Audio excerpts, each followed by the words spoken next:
Chapter 217. I wanted to give you a surprise. Yi Jioge also smiled. This is indeed a big surprise. She was so happy that she wanted to come out and pick you up personally. Hong Xiu smiled. This is too much.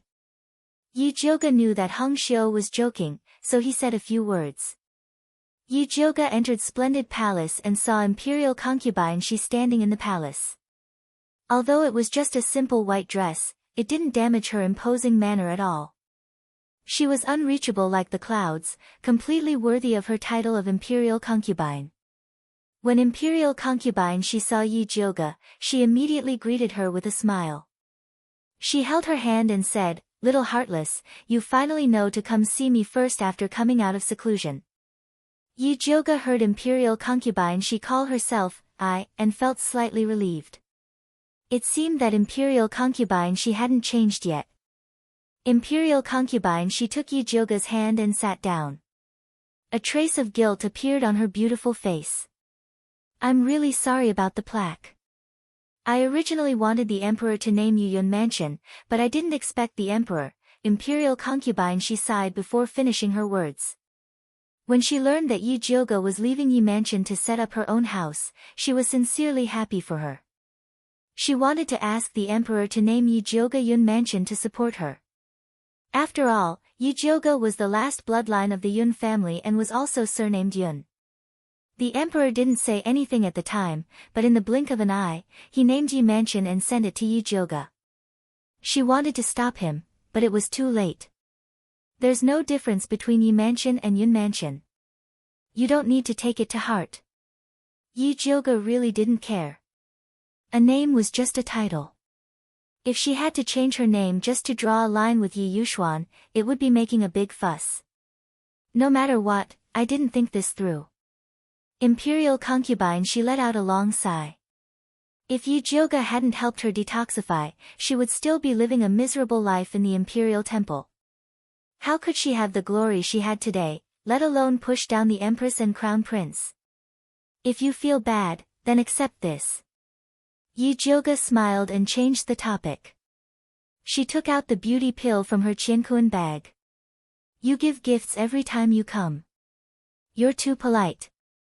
Noble consort She knew that Yi Jioge didn't want to talk about the plaque anymore, so she glared at her.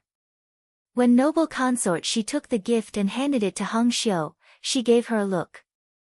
Hong Xiu took the gifts knowingly and left with all the palace maids. When Yi Jioge saw this scene, she knew that noble consort She had something to talk to her in private, so she also straightened her face. "Jioge, I heard that your grandfather sent a top expert to protect you.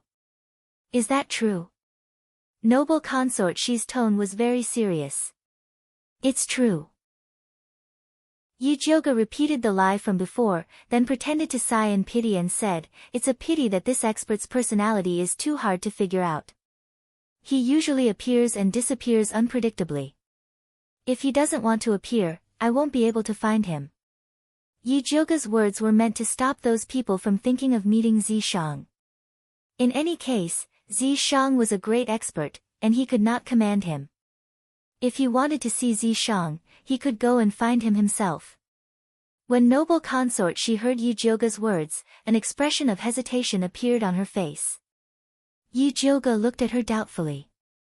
The expression on noble consort Shi's face changed again and again.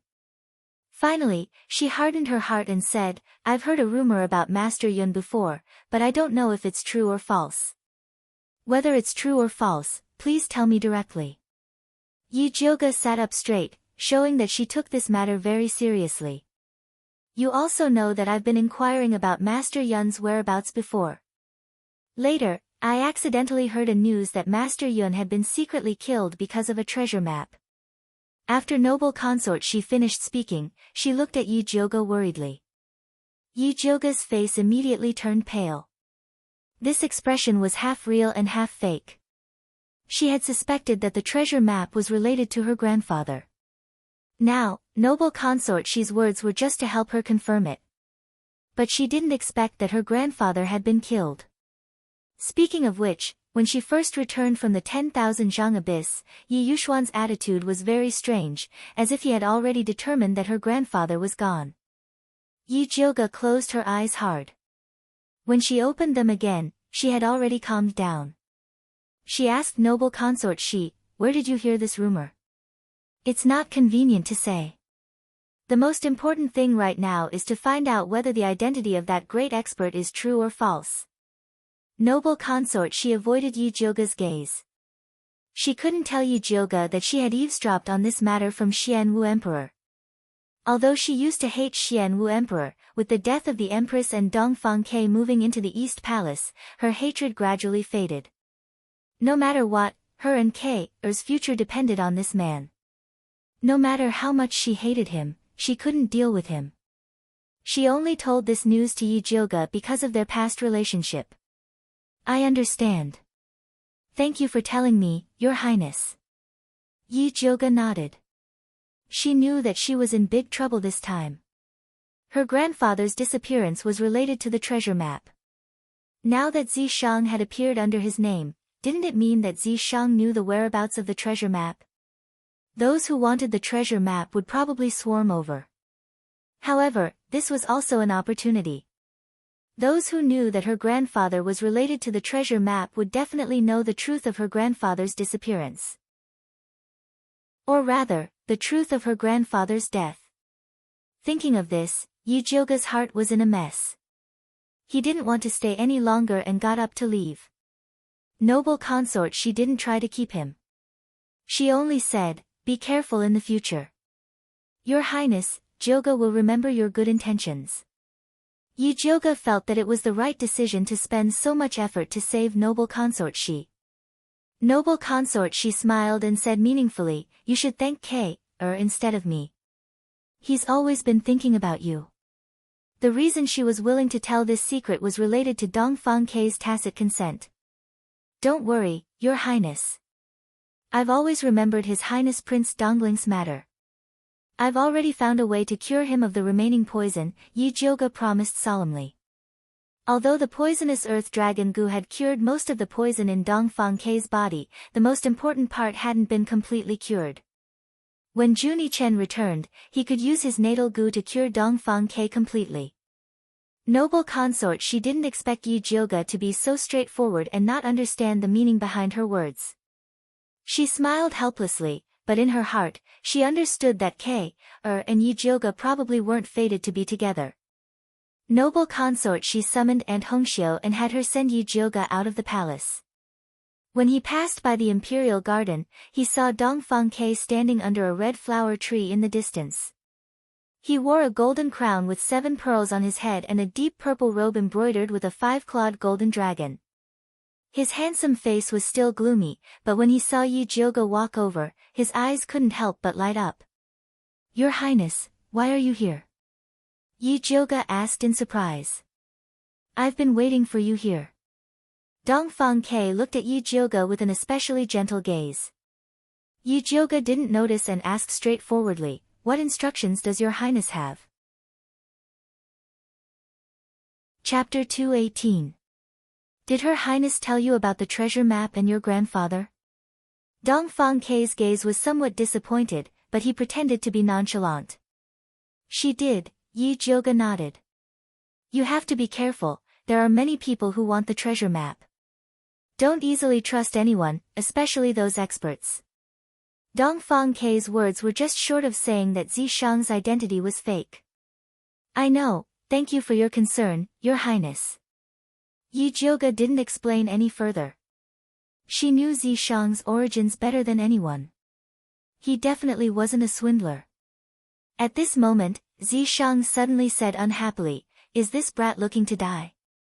Although he was already in human form, it wasn't appropriate for him to follow Yi Jiuge to the harem, so he hid in the imprint. He hadn't expected to be caught red-handed. "Don't do anything rash," Yi Jiuge hurriedly said. Actually, she could somewhat sense Dongfang Ke's intentions, but she didn't take it to heart. Putting aside the fact that Zishang was a domineering obstacle, even without him, it was impossible for her and Dongfang Ke to be together. Because Dongfang Ke wasn't her cup of tea. Dong Fangke didn't know that Yi Jioge was talking to Zishang in private. He even said sincerely to Yi Jioge, "No matter what happens, come find me if you need anything. I will always stand behind you." This was already equivalent to a confession. "Thank you, I will find your highness if I need anything. It's getting late, farewell." Yi Jioge clearly didn't take Dong Fangke's words to heart. Since it was impossible, he shouldn't give Dong Fangke any hope. Thus, Yi Jioge straightforwardly left. Dong Fangke looked at Yi Jioge's departing figure for a long time before sighing softly. Although he had already guessed that Yi Jioge had no interest in him, he was still a bit disappointed that Yi Jioge had left so decisively. "Your Highness." Aunt Hong Xiu's face was full of worry. Dong Fangke quickly composed himself and instructed Hong Xiu, pass down the order to ensure Yi Jioge's safety. Although Yi Jioge had rejected him, he still didn't want to see anything happen to her. Yi Jioge returned to the residence and summoned Zishang. "Come out and help me." Zishang quickly appeared from the mark and landed in front of Yi Jioge. He asked with a grin, "Say it. Even if I have to climb a mountain of swords or go through a sea of flames, I won't hesitate." He was very satisfied with Yi Jioge's attitude when she rejected him. "I'm going to look for Yi Yuxuan tonight." Yi Jioge's face sank.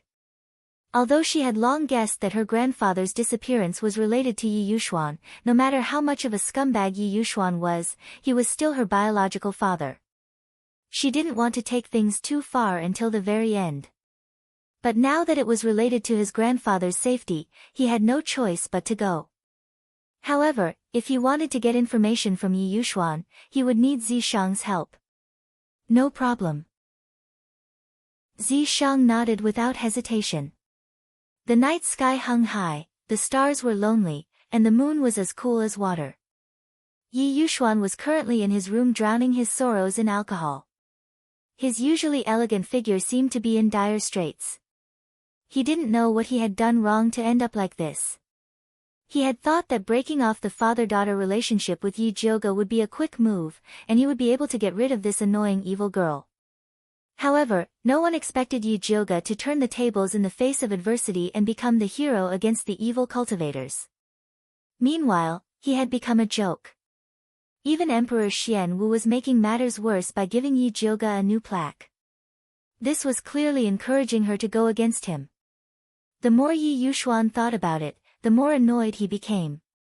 He couldn't help but drink another mouthful of alcohol. At this time, Songbai quietly walked in and carefully reported, "Master, Madam said that she's not feeling well and wants to invite you over to take a look. If you're not feeling well, go find a doctor. Don't bother me with everything." Yi Yuxuan was already a bit drunk and roared with a red face. "The doctor said that Madam is depressed and needs to relax." Songbai said with a bitter face.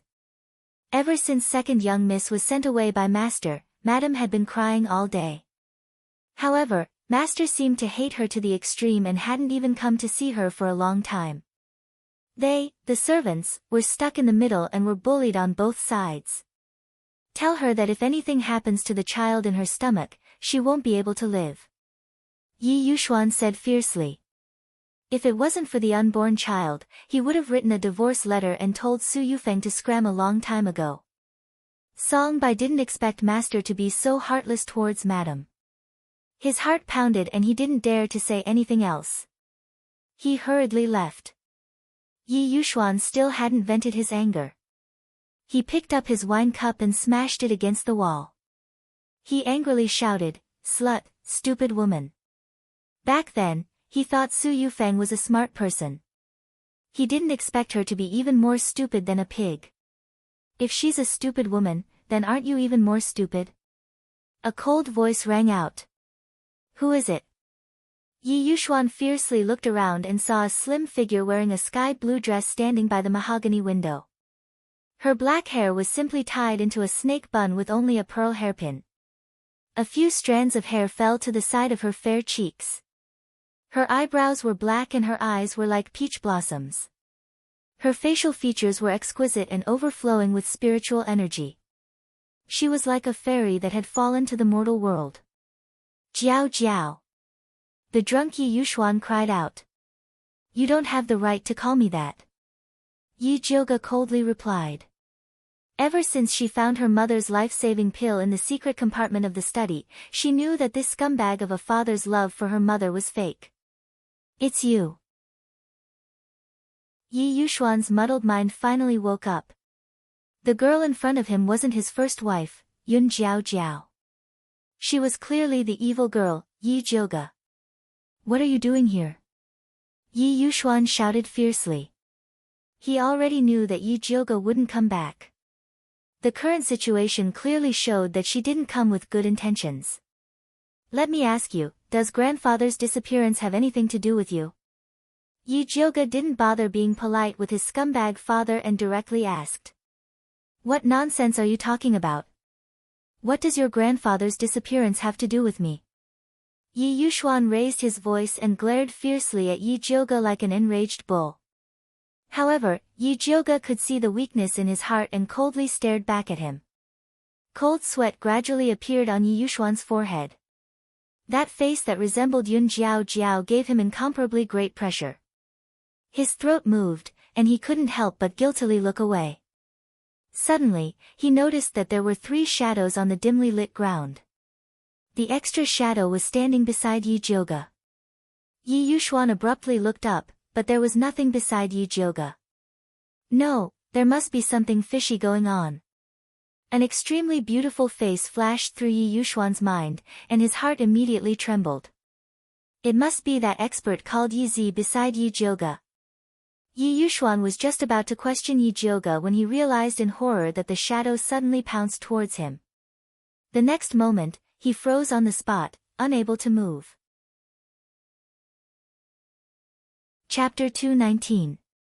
A pair of cold purple vertical pupils appeared in front of Yi Yushuan. Like a bottomless well, they surged and flowed in a strange and extraordinary manner. Then, the purple vertical pupils split into 4 and kept spinning like a dazzling kaleidoscope. Yi Yushuan's eyes also spun like mosquito coils, his expression becoming more and more lifeless. All right. Zi Shang retreated to Yi Jioga's side, indicating that she could ask questions. Did you cause the Yunwei Sea? Yi Jioga stared at Yi Yushuan's eyes and asked. No, I was just instructed by someone back then. Yi Yushuan honestly explained everything with a wooden face. Back then, as a son-in-law, he was looked down upon everywhere and had always been resentful. Later, a masked man came and gave him a poison pill, asking him to find a chance to give it to the Yunwei Sea. At first, he was very hesitant and afraid, but as his ambition grew, his desire to take over the Yun family became more and more insane. In the end, he used Yun Jiao Jiao to poison the Yunwei Sea. After being poisoned, the Yunwei Sea disappeared and was never heard from again. After the weak Yun Jiao Jiao fell ill, he quietly changed the dynasty of the Yun family to the Yi family. Later, Yun Jiao Jiao seemed to have discovered something and raised doubts, even wanting to take back the Yun family's things. Seeing this, Yi Yushuan immediately panicked. He didn't dare to harm Yun Jiao Jiao, so he only secretly replaced the supreme-grade pills she took with substandard ones. Just like that, he watched his wife die of illness. Because of these shameful things, he disliked Yi Jioga, who carried the Yun family's blood. It was as if Yi Jioga's death could cover up his ugly crimes. After Yi Yushuan finished explaining, he continued to stand where he was, stupefied. The room was as quiet as a grave. Kill him? Zi Shang asked Yi Jioga. For a moment, Yi Jioga really wanted to kill Yi Yushuan, this heartless scumbag of a father. But suddenly, Yi Rui's petite figure appeared in his mind. Yi Yushuan was also Yi Rui's father. Although he was scumbag to the 5th aunt, he was still good to his talented daughter.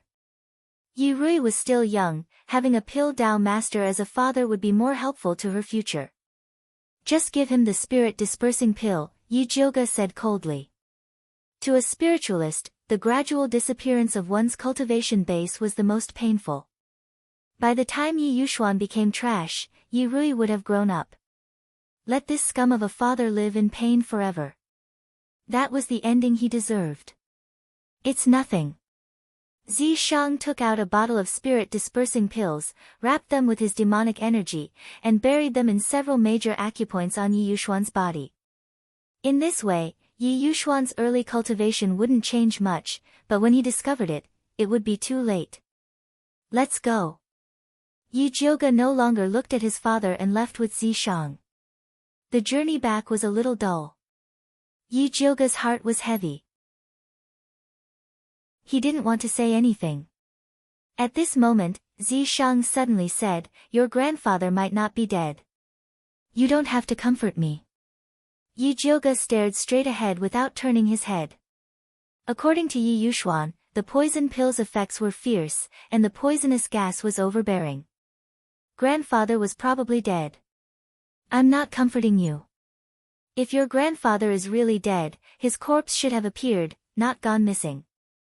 Maybe he's still looking for a way to cure the poison and waiting for you to find him, Zishang said seriously. You're right. Grandfather must be waiting for me. Yi Jiuge's fighting spirit was instantly ignited. Not only did she want to save her grandfather, but she also wanted to find the black-clothed man who plotted against her grandfather. Yi Jiuge thought about it, and the only clue she had was the treasure map. She returned to the mansion and immediately took out the treasure map. Currently, she only had 1.5. She got one from the crown prince. Yi Yu gave her half, and Yi Yunji still had the other half. Yi Jiuge had a feeling that she might be able to find some clues about her grandfather's disappearance from the bloodthirsty ancestor. After all, the bloodthirsty sect was very good at poison pills. After Yi Jiuge decided to go to the Blood Cloud Peak to deal with the bloodthirsty ancestor, she sent an invitation to Bai Songling and Wan Xiang, inviting them over for a chat. The two had long wanted to meet Yi Jiuge, and immediately rushed over after receiving the message. Yi Jiuge received them in the hall. The three of them greeted each other and exchanged some pleasantries. Yi Jiuge then pretended to be chatting and asked Bai Songling, "Brother Bai, I heard that Juni Chen has already refined the tracking goo. Did you guys find Su Junqing?" While Yi Jiuge was in seclusion, Juni Chen, Luo Tian, and Yi Yu had been helping Bai Songling and Wan Xiang to search for Su Junqing, and the tracking goo was successfully refined. No, Juni Chen said that Su Junqing has escaped to the Blood Cloud Peak. Bai Songling said gloomily. They had set up many traps, but Su Junqing still escaped.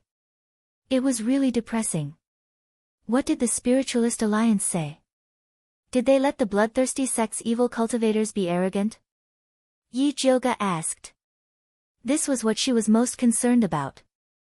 Otherwise, she, Yi Yu, and the others did not have the confidence to go to the Blood Cloud Peak to save Yi Yunji. The Spiritualist Alliance is still discussing, but Master Dongfang personally went to the Spiritualist Alliance to offer a reward. He said that if anyone can find the Blood Lotus and kill the bloodthirsty ancestor, he is willing to exchange a master-building pill. Bai Songling revealed a big piece of news. Master Dongfang actually has a master-building pill? Yi Jiuge was shocked. The master-building pill could increase the chances of becoming a spirit master. Because the spiritual energy was getting sparser and the age of the spiritual herbs was getting lower, it was hard to refine the master-building pill, which made it harder to become a spirit master. There were less than 10 spirit masters in the whole Thunder Country, and countless people were stuck at the advanced spirit master level. Although Yi Jiuge's cultivation was still a distance away from that of a spirit master, it would not be wrong to get it. Thinking of this, she was a little tempted. Yes, many spirit masters are fighting to sign up, and there are many core disciples of famous righteous sections. It is said that hundreds of people have signed up. The alliance is a little worried, not knowing who to send to lead the team. After all, the bloodthirsty ancestor is not easy to deal with.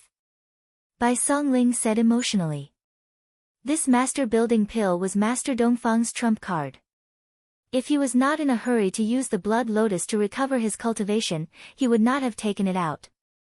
I hope the Alliance can send more experts. That will be more beneficial to us. Although Yi Jiuge was tempted by the master-building pill, she still remembered that her most important mission was to rescue Yi Yunji and find clues about her grandfather's disappearance. First Miss is also going to the Blood Cloud Peak to kill the bloodthirsty sect? Bai Songling asked in surprise. The Blood Cloud Peak was thousands of miles away from Thunder Country. The journey there would definitely be dangerous. After all, the bloodthirsty ancestor would not be unprepared. Chapter 220. Yes, Yi Yu is going to the bloodthirsty sect to save his sister. Luo Tian and Juni Chen are going to avenge their clansmen. As their friend, I have to help them. Yi Jioga didn't mention the treasure map. Even though she was friends with Bai Songling and Wan Xiang, she didn't forget that they were from the imperial court. After all, Emperor Xian Wu was also very ambitious about the treasure map. With Senior Yi Zi here, First Miss will definitely be able to kill the bloodthirsty sect ancestor and get the blood lotus, Bai Songling said and looked at the handsome man standing behind Yi Jioga. This great expert called Yi Zi had become a famous person in Shangjing recently. Countless people wanted to get to know him and ask about Master Yun's whereabouts. Unfortunately, this great expert came and went like a ghost. He had a strange personality and didn't care about people. Even people who were close to Yi Jioga didn't have a chance to talk to him. Zi Shang, who was standing behind Yi Jioga, didn't hear Bai Songling. His lazy look made it seem like he hadn't woken up yet. Big brother Bai, you flatter me. Yi Jioga smiled and changed the topic. Big brother Bai and Big brother Wan, do you want to come with us? We want to go too, but we don't have the time. Bai Songling had a regretful expression. Now that Dongfang Ke had just become the crown prince, there were many things he needed their help with. They couldn't go even if they wanted to. Since you two are in Shangjing, I will need you two to take care of my Yi mansion. Yi Jioga smiled. If it wasn't for Bai Songling and Wan Xiang, Elder Huo wouldn't have accepted the imperial plaque so easily. Don't be so polite with me. Bai Songling pretended to be unhappy. Ever since they returned to Shangjing, he realized that Yi Jioga's relationship with them had become distant. Although it was because they were serving different masters, it still made him feel bad. If he could, he wanted to follow Yi Jioga like Yi Yu and Luo Tian. Unfortunately, the Bai family had done him a great favor. His life belonged to the Bai family and Dongfang Quebec Wan Xiang was the same. Back then, when the Wan clan was wronged and their entire clan was killed, it was all thanks to the Bai clan that they were able to clear their name. They had to repay this debt of gratitude. Yi Jioga also knew that it was impossible for them to go, so he said, I have another matter that I would like to ask for your help with. Just tell us what you need. As long as we can do it, we will definitely help, Bai Songling said without hesitation. The two of you also know that the bloodthirsty sect is not easy to deal with, so please help me find out more about the Spiritualist Alliance. Yi Jioga didn't stand on ceremony with them. They had some connections in the Spiritualist Alliance. Don't worry, we will inform you as soon as we have news. Bai Songling and Wan Xiang talked with Yi Jioga for a while. Seeing that it was getting late, they got up at the same time and said, we still have work to do. Goodbye. Both of them were now promoted. Bai Songling was transferred to the Imperial Army as a commander, and Wan Xiang was promoted to the Minister of Justice. The two of them were extremely busy every day. Today, they finally managed to squeeze out some time to see Yi Jioga, so they had to leave after discussing some matters. I'll send you off. Yi Jioga stood up. It's just a few steps. There's no need to send me off. If you continue to be so polite, I won't come again, Bai Songling said jokingly. Alright, let Elder Huo send you off. As an advanced spiritualist, Elder Huo could completely represent Yi Jioga. This way, please. Elder Huo came forward in time and personally sent the two of them off. The hall was empty in the blink of an eye. Yi Jiu returned to his seat and picked up a teacup to moisten his throat. Just as he was about to speak to Zi Shang, he suddenly raised his hand and flicked a black-purple spirit light toward the roof. Who's there? Yi Jioga immediately looked up. He saw Yi Yu, Luo Tian, and Juni Chen fall from the roof beam like dumplings. What the hell are you doing? Yi Jioga put down his teacup and looked at Junie Chen with a puzzled expression. I don't want to run into that chatterbox by Songling, so I wanted to hide on the roof. Junie Chen looked at Zi Shang with some fear. Ever since he absorbed the drop of blood essence from the bloodthirsty patriarch, his cultivation had greatly improved. He thought he could give Yi Jioga a scare, but he didn't expect to be knocked down as soon as he touched the roof. This devilishly handsome man was indeed an expert. His accurate judgment was too terrifying. No wonder he could kill Xiong Yunhu, who was on a rampage. Boring, childish. Yi Jioga instantly understood Junie Chen's intention to show off. TSK, a little brat is a little brat. He used to pretend to be arrogant and cold, but now he finally showed his true colors. Luo Tian had always been indulgent toward Junie Chen, so accompanying him was understandable. But Yi Yu wasn't a child anymore. How could he be as mischievous as Junie Chen? Yi Jioga thought about this and asked Yi Yu, Junie Chen and Brother Bai are at odds, so it's normal that they don't want to see each other. Why don't you want to see them? It's not that I don't want to see them, but I don't want them to know about the treasure map. Yi Yu was also very direct. He and Yi Jioga had the same idea. The treasure map had to be hidden from them. They know you have the treasure map. Yi Jioga was a little surprised, but he understood after thinking about it.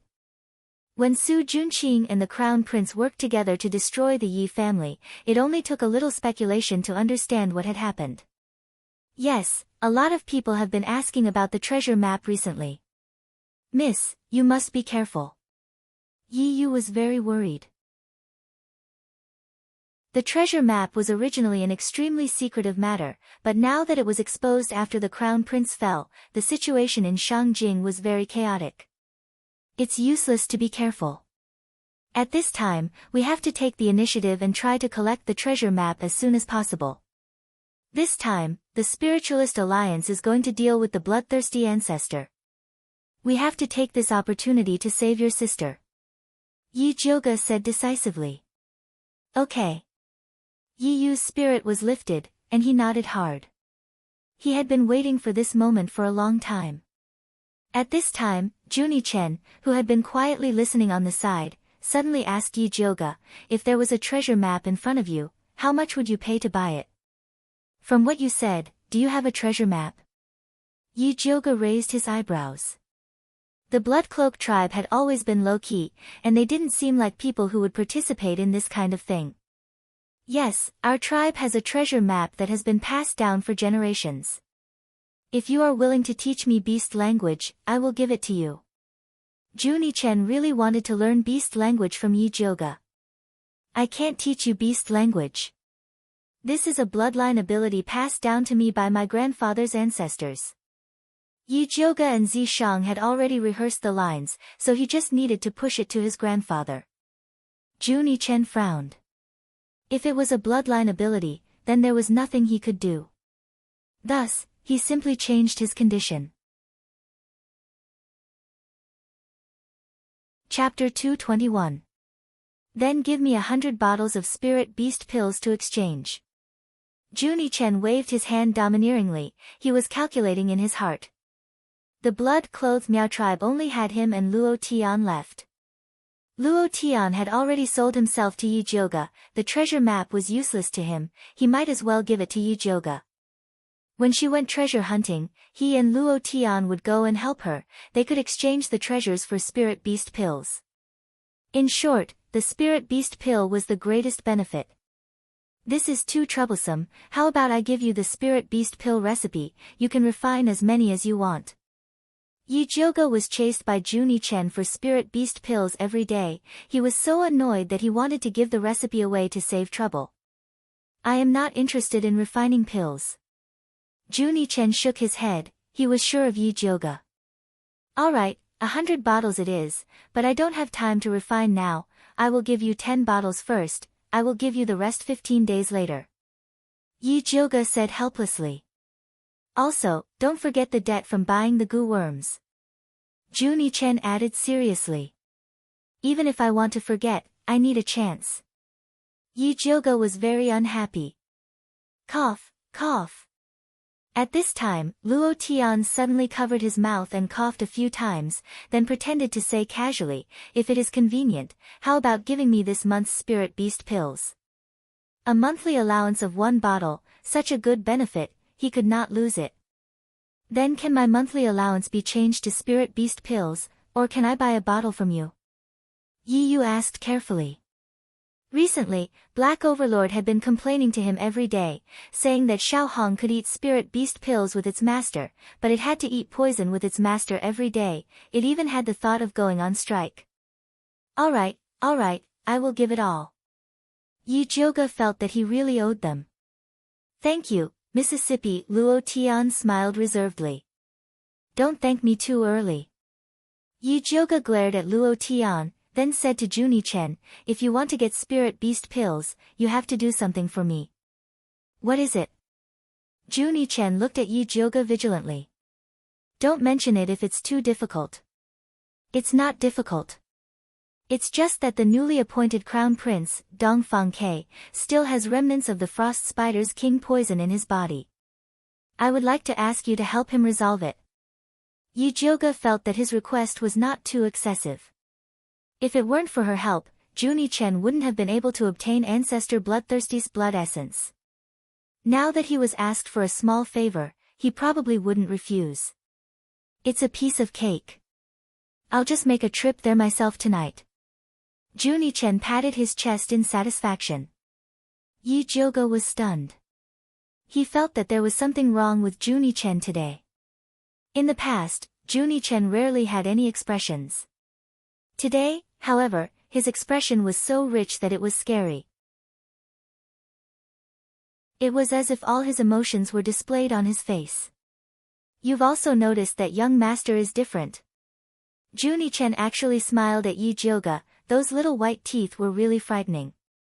"Are you possessed by something evil?" Yi Jioga asked suspiciously. Tui, you're the one who's possessed by something evil." Junie Chen glared at Yi Jioga in dissatisfaction. Then, he said proudly, "After I refined the bloodthirsty old man's blood essence, my cultivation rose greatly. My soul became one. This is my true appearance." His appearance was really unlikable. Yi Jioga couldn't help but look at Luo Tian. She had a feeling that Junie Chen's behavior wasn't that simple. Luo Tian avoided Yi Jioga's gaze and didn't say anything. Although he had already sold himself to Yi Jioga, this was related to his young master's secret. He decided to remain silent. Seeing that, Yi Jioga didn't ask any further. Instead, he mentioned another matter. "Since we've already decided to go to Blood Cloud Peak to deal with Ancestor Bloodthirsty, then we have to start preparing everything. I'll be in charge of the elixirs. You guys are in charge of gathering information about Blood Cloud Peak and paying attention to the Spiritualist Alliance's movements."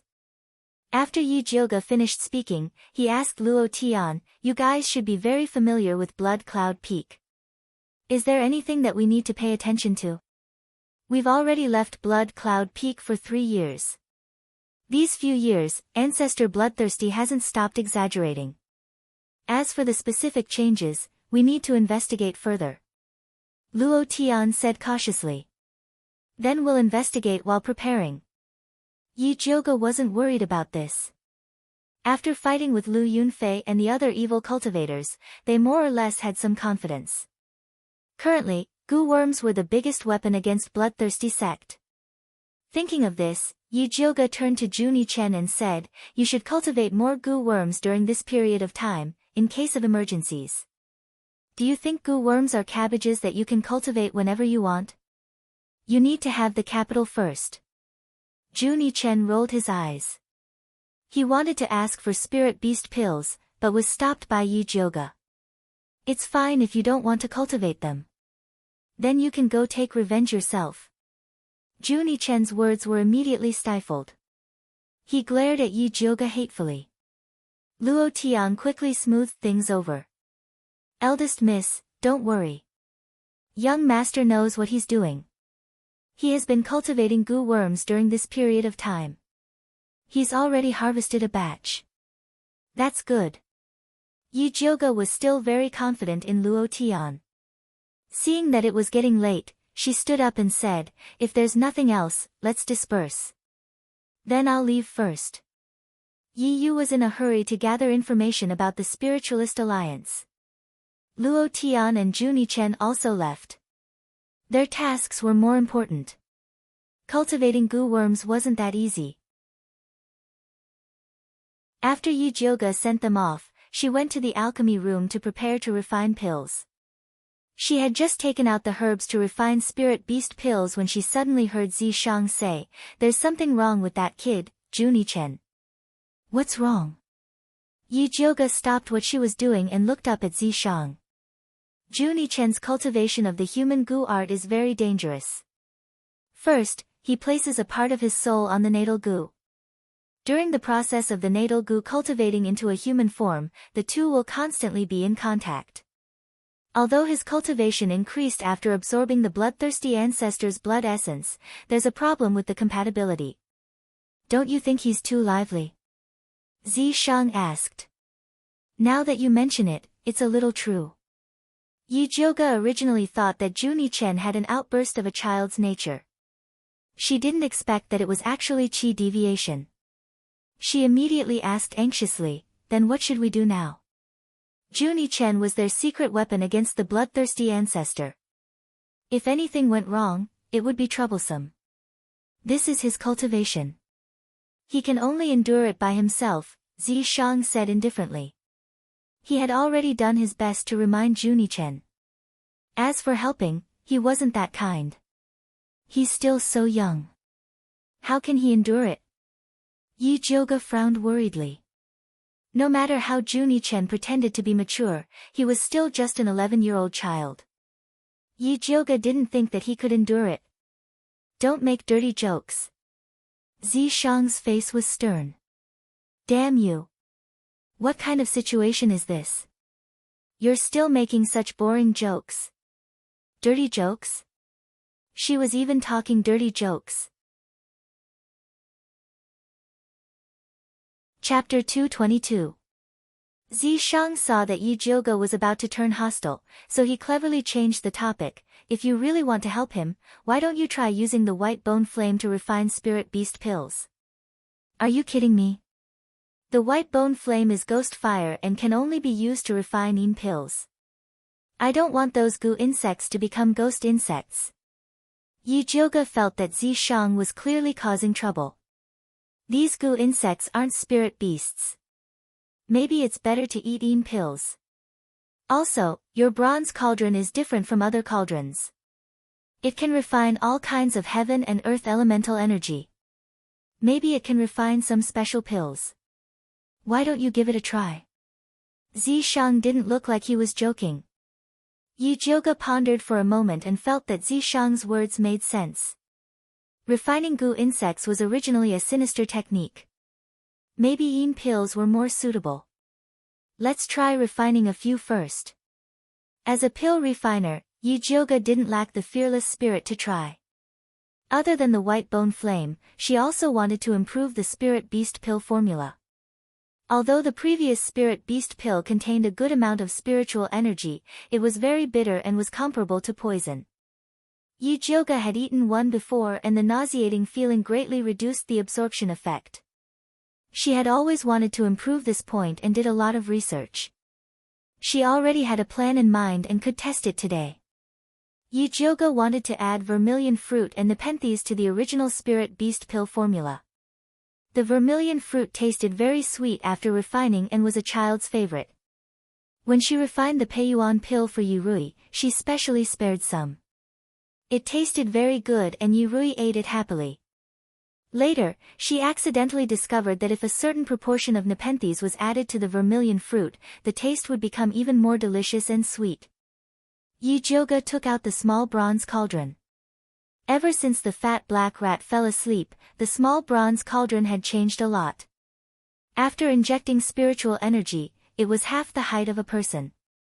Not only could it contain more herbs, but the refining speed was also faster and the success rate was much higher.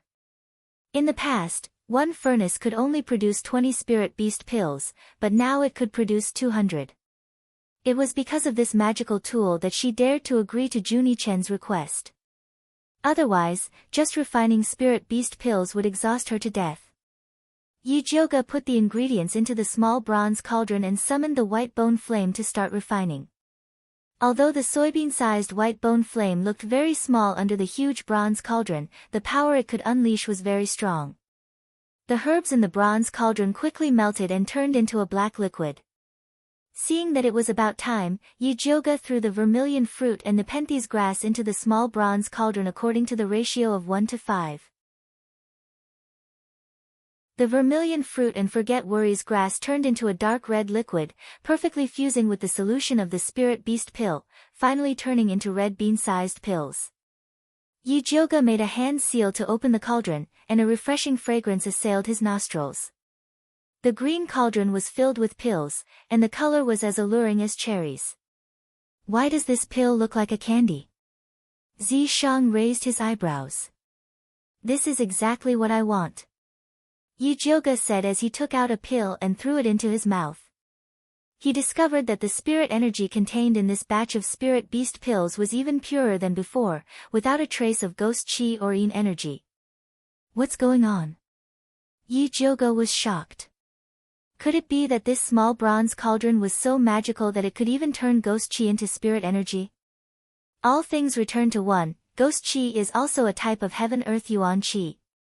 If you use the white bone flame to refine pills, it will actually stimulate the pure spirit energy contained in the herbs. Zi Shang's head rested on top of Yi Jioge's head as he looked at the cauldron of spirit beast pills. For some reason, he felt that he was starting to salivate. That makes sense. Yi Jioge thoughtfully nodded her head. She picked up a spirit beast pill and was about to carefully feel it, but Zi Shang snatched it away and threw it into his mouth. If you want to eat, can't you take it yourself? Yi Jioge harshly condemned Zi Shang's action of snatching food. It's more delicious to snatch it, do you want a bite? Zi Shang held a spirit beast pill in his mouth and moved closer to Yi Jioge's mouth. Disgusting. Yi Jioge pushed Zi Shang's head away, she did not want to eat this evildoer's saliva. Zi Shang pressed the back of Yi Jioge's head and forcefully invaded. He tyrannically pushed the pill into Yi Jioge's mouth and tangled with her. This was a very, very sweet kiss. Especially after the spirit beast pill melted, it gathered into a dense spiritual energy that flowed down Yi Jioge's throat and into her stomach. It was warm and comfortable. Her entire body relaxed, her mood was calm, and satisfied. She was even somewhat reluctant to end this kiss. In the end, Zi Shang took the initiative to stop. He did not tease Yi Jioge like he usually did. Instead, he turned around and announced to the small bronze cauldron in a domineering manner. This cauldron of pills belongs to this sovereign. With that said, his sleeves grabbed towards the large bronze cauldron. A cauldron of 200 spirit beast pills flew into his sleeves in a line and disappeared. You took it away just because you said so. Did you even ask for my opinion? Yi Jioge was unconvinced. She would not admit that she was venting her anger on Zi Shang, this guy who ran away after kissing her. Do you need this sovereign to emphasize again who you belong to? Zi Shang blinked his peach blossom eyes, as if saying, if you don't understand, this sovereign is more than happy to prove it to you. No need. Yi Jioge glared at Zi Shang. She was very clear about the fact that she had long sold herself to Zi Shang. This pill is not bad, it's just that the name is too unpleasant. Zi Shang threw a pill into his mouth, and said unhappily, calling it spirit beast pill is too insulting to this sovereign's demonic character. At the very least, it should be changed to something like limitless pill, overlord pill, or something like that. Forget it, I'm still counting on this pill to earn money. How would Yi Jioge dare to come up with such an annoying name? Most importantly, heavenly spirit pill, overlord pill, and whatnot did not match the characteristics of this pill. Then let's call it heavenly dragon pill. Zi Shang decided. Heavenly dragon your sister. Yi Jioge rolled her eyes at Zi Shang. After thinking for a moment, she said, then let's call it cherry pill. These pills looked like small cherries, and were worthy of the name cherry pill. Furthermore, she had eaten one just now, and realized that it had the same effect of replenishing spiritual energy for humans, so there was no need to stick to the name Spirit Beast Pill. All right. Zishang reluctantly agreed, and then threw another pill into his mouth, and ate it with relish. Yujioga could not help but raise her eyebrows. She did not expect that Zishang was such a demonic person who loved to eat candy. Perhaps in the future, she could use this point to make an issue out of it, such as threats and temptations. Yujioga thought about all sorts of things in her heart, but her hands did not stop moving. Very quickly, she refined a new batch of Spirit Beast pills. This time, she did not wait for Zishang to snatch them, and quickly kept the Spirit Beast pills.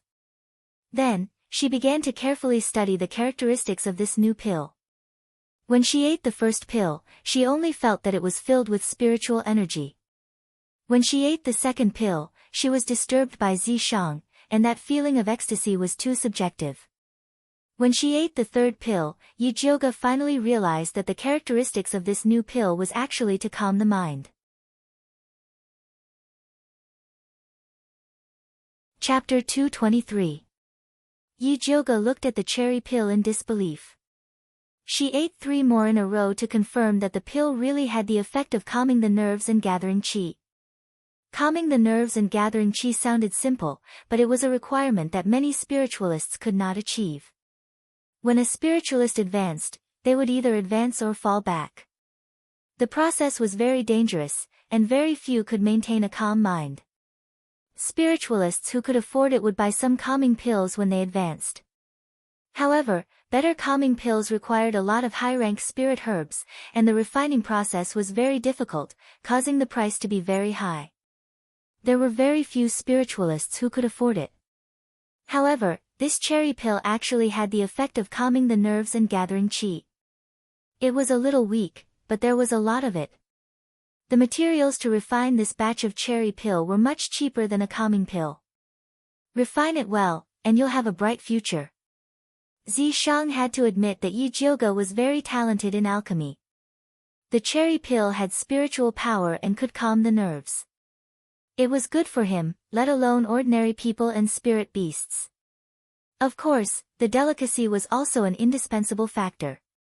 Do you think this cherry pill's effect of calming the nerves and gathering qi can help Juni-chen get through the break-in period? Yujioga was still worried about Juni-chen. Yes. Zishang nodded. Then let's go find him. Yujioga made a prompt decision, took the pills and left. Zishang naturally followed her. Juni-chen was still living in the place where he was originally arranged to raise the poisonous earth dragon Gu. Luo Tian also stayed with him. The sun was high up in the sky, and the blazing sunlight shone on the ground. The courtyard was quiet, and only the sound of the poisonous dragons gnawing on their food could be heard. The spacious courtyard was filled with dustpans, which were filled with poisonous earth dragons that had advanced for the second time. The poisonous earth dragon, which used to be white and chubby, was now a bit more intelligent, and it ate the black flygrass ferociously. Yujioga and Zishang walked into the courtyard and were about to call someone. Suddenly, they heard a child's sharp laughter from inside the house. It was obviously Juni-chen's voice. What's going on? Yujioga was shocked, and walked into the house. Deep inside the dilapidated house, it was gloomy and dark. With his back facing the door, Juni-chen squatted on the ground and kept drawing circles. From time to time, he would let out a strange and shrill laugh. The whole scene was indescribably strange. Luo Tian was lying in the doorway with a trace of blood at the corner of his mouth. His chest was not moving at all, as if he was already dead. Luo Tian. Yujioga's eyes narrowed. Just as he was about to rush in to check on Luo Tian, he was stopped by Zishang. Something's not right. Zishang frowned and a solemn expression appeared on his handsome face. Isn't that obvious? Yujioga was anxious. How was this not right? This was simply eerie and terrifying. Zishang ignored Yujioga and flicked his finger at Juni-chen. Before the black spirit force could even touch Juni-chen, it was repelled by an invisible force. Then, Juni-chen's figure suddenly disappeared. In the next moment, he actually pounced towards Yi Jioga like a ghost. Yi Jioga reacted very quickly, and a purple spirit light barrier appeared around him. Boom! The spiritual light barrier shattered into countless rays of light. Sharp nails appeared on Juni-chen's small hands. After breaking the spiritual light barrier, he directly stabbed towards Yi Jioga's chest. Yi Jioga's breath stagnated. She never thought that Juni-chen would kill her, but it was a bit too late to make a move now. Fortunately, Zishang was by her side to protect her. His well-defined palm pushed outwards, and the black and purple spirit force turned into a shield that blocked Juni-chen's attack. After Juni-chen failed, he immediately retreated and wanted to escape. Zishang lightly clenched his fist, and the black and purple shield suddenly exploded, turning into a giant net that enveloped Juni-chen. Oh! Juni-chen let out a beast-like howl and kept struggling in the giant net. Yi Jioga calmed down and looked carefully. Only then did he realize that Juni-chen's eyes were blood red, and his small face was very frightening. The strangest thing was that between his eyebrows, there was actually a blood pouch the size of a thumb that looked like a heart. He's being controlled by the bloodthirsty ancestor. Zishang immediately understood when he saw Juni-chen's eyebrows. The bloodthirsty ancestor was indeed shrewd and ruthless. He actually hid a move in that drop of blood essence. Juni-chen seemed to have successfully refined the bloodthirsty ancestor's blood essence, but in his weakened state, he was fiercely attacked by the bloodthirsty ancestor, which was why he suddenly lost his mind and attacked Yi Jioga. Yi Jioga opened his spiritual eye and looked carefully at the blood pouch. He realized that it extended out many thin bloodlines that enveloped Juni-chen's head, and the only weak point was at the Dazui acupuncture point. Yi Jioga decisively took out the lightning fire needle, and after injecting spiritual energy, he pierced it towards Juni-chen's Dazui acupuncture point. The blood pouch was blocked, and the blood in Juni-chen's eyes faded, and his body immediately went limp. Yi Jioga did not go up to look at him, but hurriedly went to check on Luo Tian. Luckily, Luo Tian was only seriously injured and unconscious, and his life was not in danger. Otherwise, if Juni-chen woke up and realized that he had killed Luo Tian, he would probably immediately collapse. Gee! An even weaker sound came from Luo Tian's neck. Yi Jioga took a look, and saw that half of Xiao Hong's body was broken, and it was on the verge of death, but it was still continuously shouting, "Save my master. Your master is fine, and you will be fine too." As Yi Jioga said that, he crushed a cherry and sprinkled it on Xiao Hong's broken body. Goo worms did not need to be consumed orally, and it had the same effect when used externally. Xiao Hong, who was about to lose consciousness from the pain, smelled a sweet smell, and it quickly fell into a blissful sleep. Yi Jioga also stuffed a few cultivation recovery pills into Luo Tian's mouth, and then went to check on Juni-chen. Juni-chen's body was curled up on the ground, and there was a blood-red bulge on his forehead, as if he had grown a horn. The veins at the corner of his eyes were exposed, and his entire face was extremely terrifying. Even the lightning fire needle that was pierced into his Dazui acupuncture point seemed to be unable to suppress it anymore. In this situation, the only way was to extract the drop of blood essence that belonged to the bloodthirsty ancestor. However, this drop of blood essence was extremely cunning, and it would probably escape once it was extracted. "Can you seal the drop of blood essence from the bloodthirsty ancestor?" Yi Jioga asked Zishang. "No, I can only destroy it." Zishang shook his head. He was only good at destruction, not sealing. Destroying it would be a pity. Yi Jioga was a little hesitant, and decided to wake Juni-chen up first. The lightning fire needle controlled the situation at the Dazui acupuncture point, and Yi Jioga took out another 49 golden needles and inserted them into Juni-chen's body, completely suppressing the drop of blood essence from the bloodthirsty ancestor. The blood bump on Juni-chen's forehead slowly softened, as if it had disappeared. Then, he slowly opened his eyes, and looked at Yi Jioga and Zishang blankly at first. Then, he seemed to react, and quickly turned to look at the place where Luo Tian had fallen. He's fine, but you almost lost your life. Yi Jioga's tone was a little unfriendly. If this little guy had asked her for help earlier, he would not have fallen into such a dangerous situation today. Chapter 224. I didn't think the bloodthirsty ancestor would have such a trick up his sleeve. Junie Chen returned to his expressionless face. Then what do you plan to do? It's dangerous to keep this drop of blood. You might die. Yi Jioga felt that if he didn't exaggerate the truth, this brat wouldn't know how to write the word fear. Refine it. Junie Chen was resolute without hesitation. He shouldered the blood feud of his clansmen. He had to become stronger at all costs. Even if it was a narrow escape, he had to charge forward. Yi Jioga saw him like this and couldn't say anything else to persuade him. She looked at Zishang for help and asked, is there any way to help him?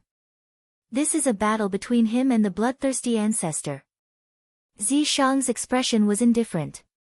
If he couldn't even refine this drop of blood, how could he talk about revenge? That's right. This is my hurdle. I can overcome it myself. Junie Chen stood up and pulled the thunderfire needle from behind his neck. The other golden needles fell to the ground. Yi Jioga made a hand seal and took back the thunderfire needles and golden needles. Then, he took out the cherry pill that he had just refined and said to Junie Chen, this is my new spirit beast pill. I hope it can help you. Why is it red?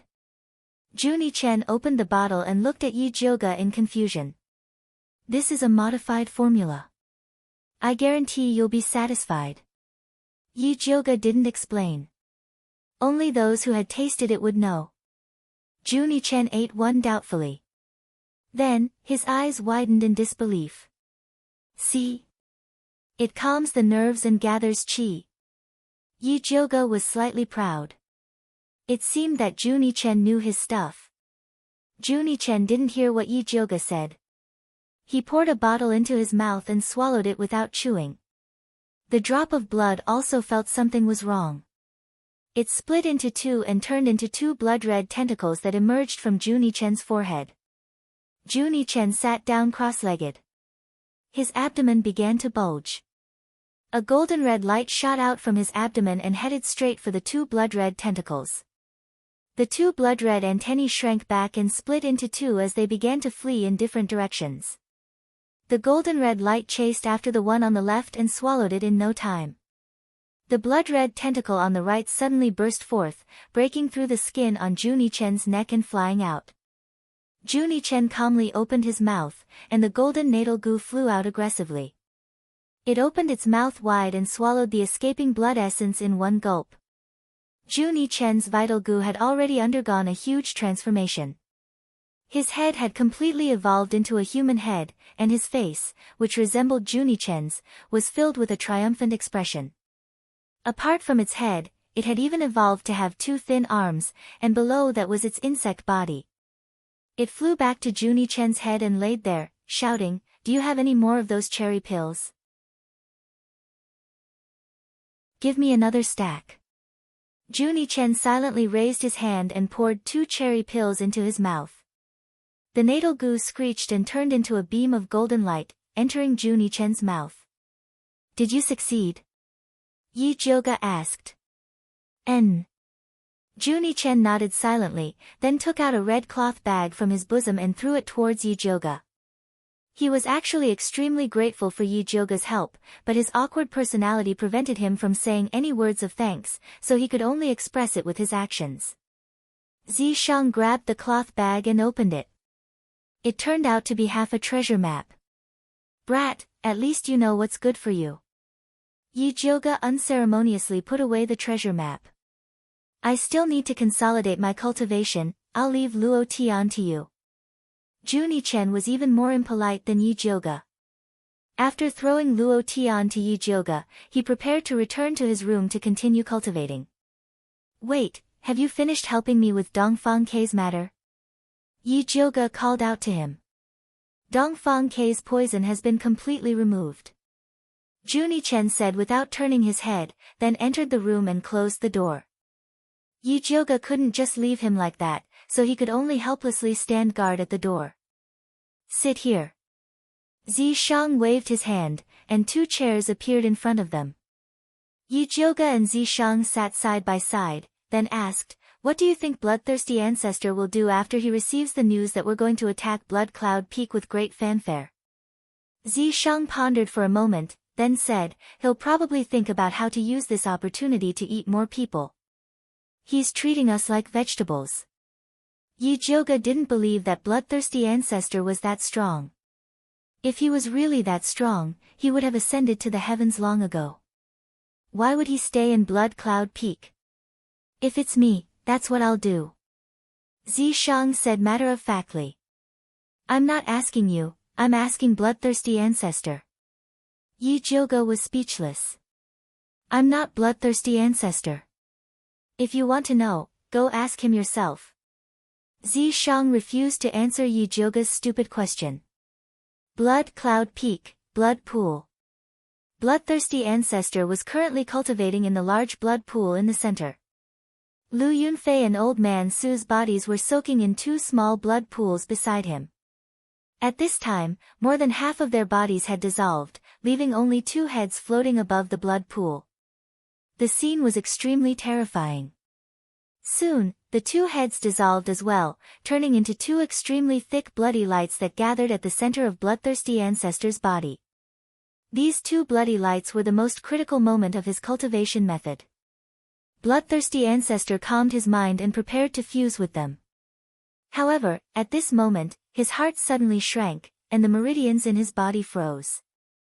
As soon as the 2 bloody lights entered, the rest immediately disappeared. Damn it! Bloodthirsty Ancestor's cultivation failed, so he went crazy with anger. The blood pool bubbled like boiling water.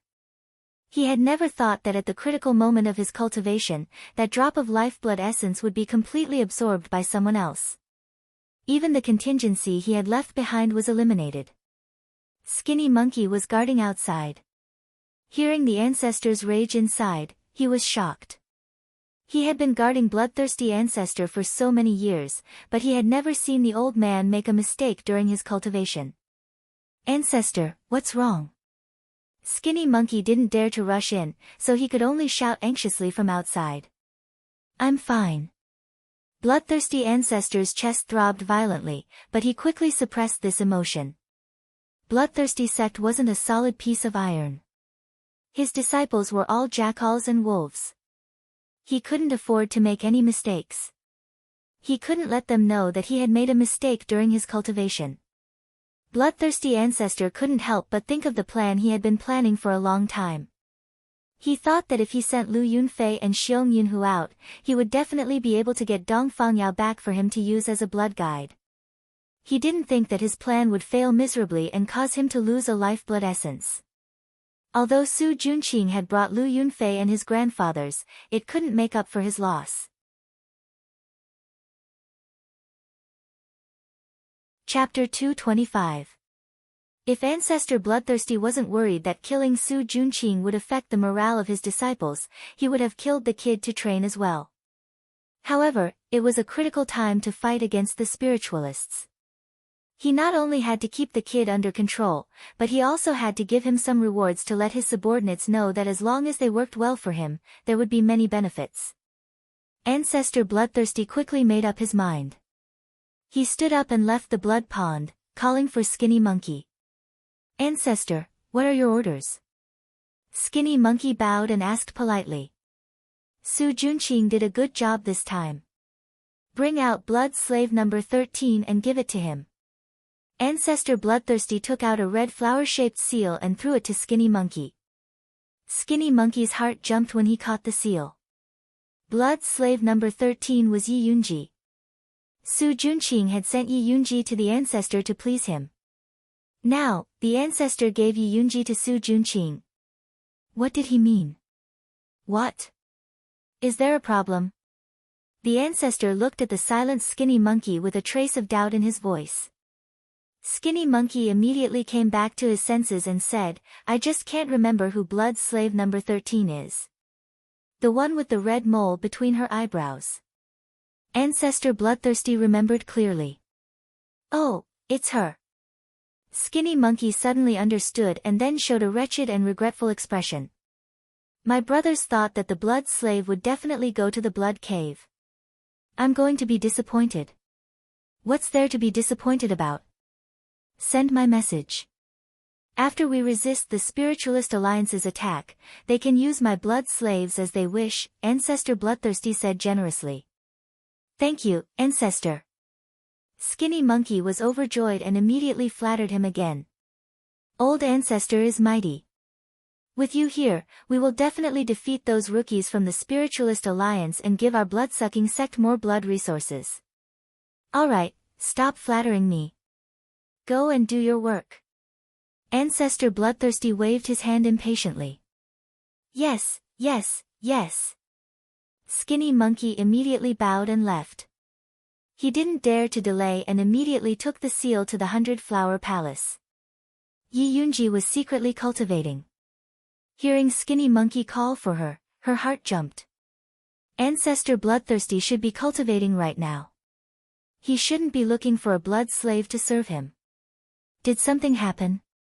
She was anxious and her face showed a bit of worry.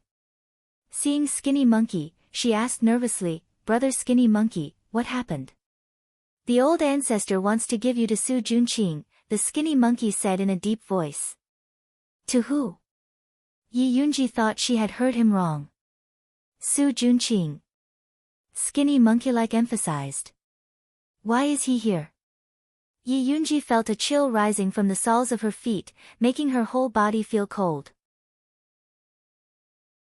But at the same time, a ball of fire was lit in her heart, burning her to the point that she had to breathe heavily to avoid suffocating to death.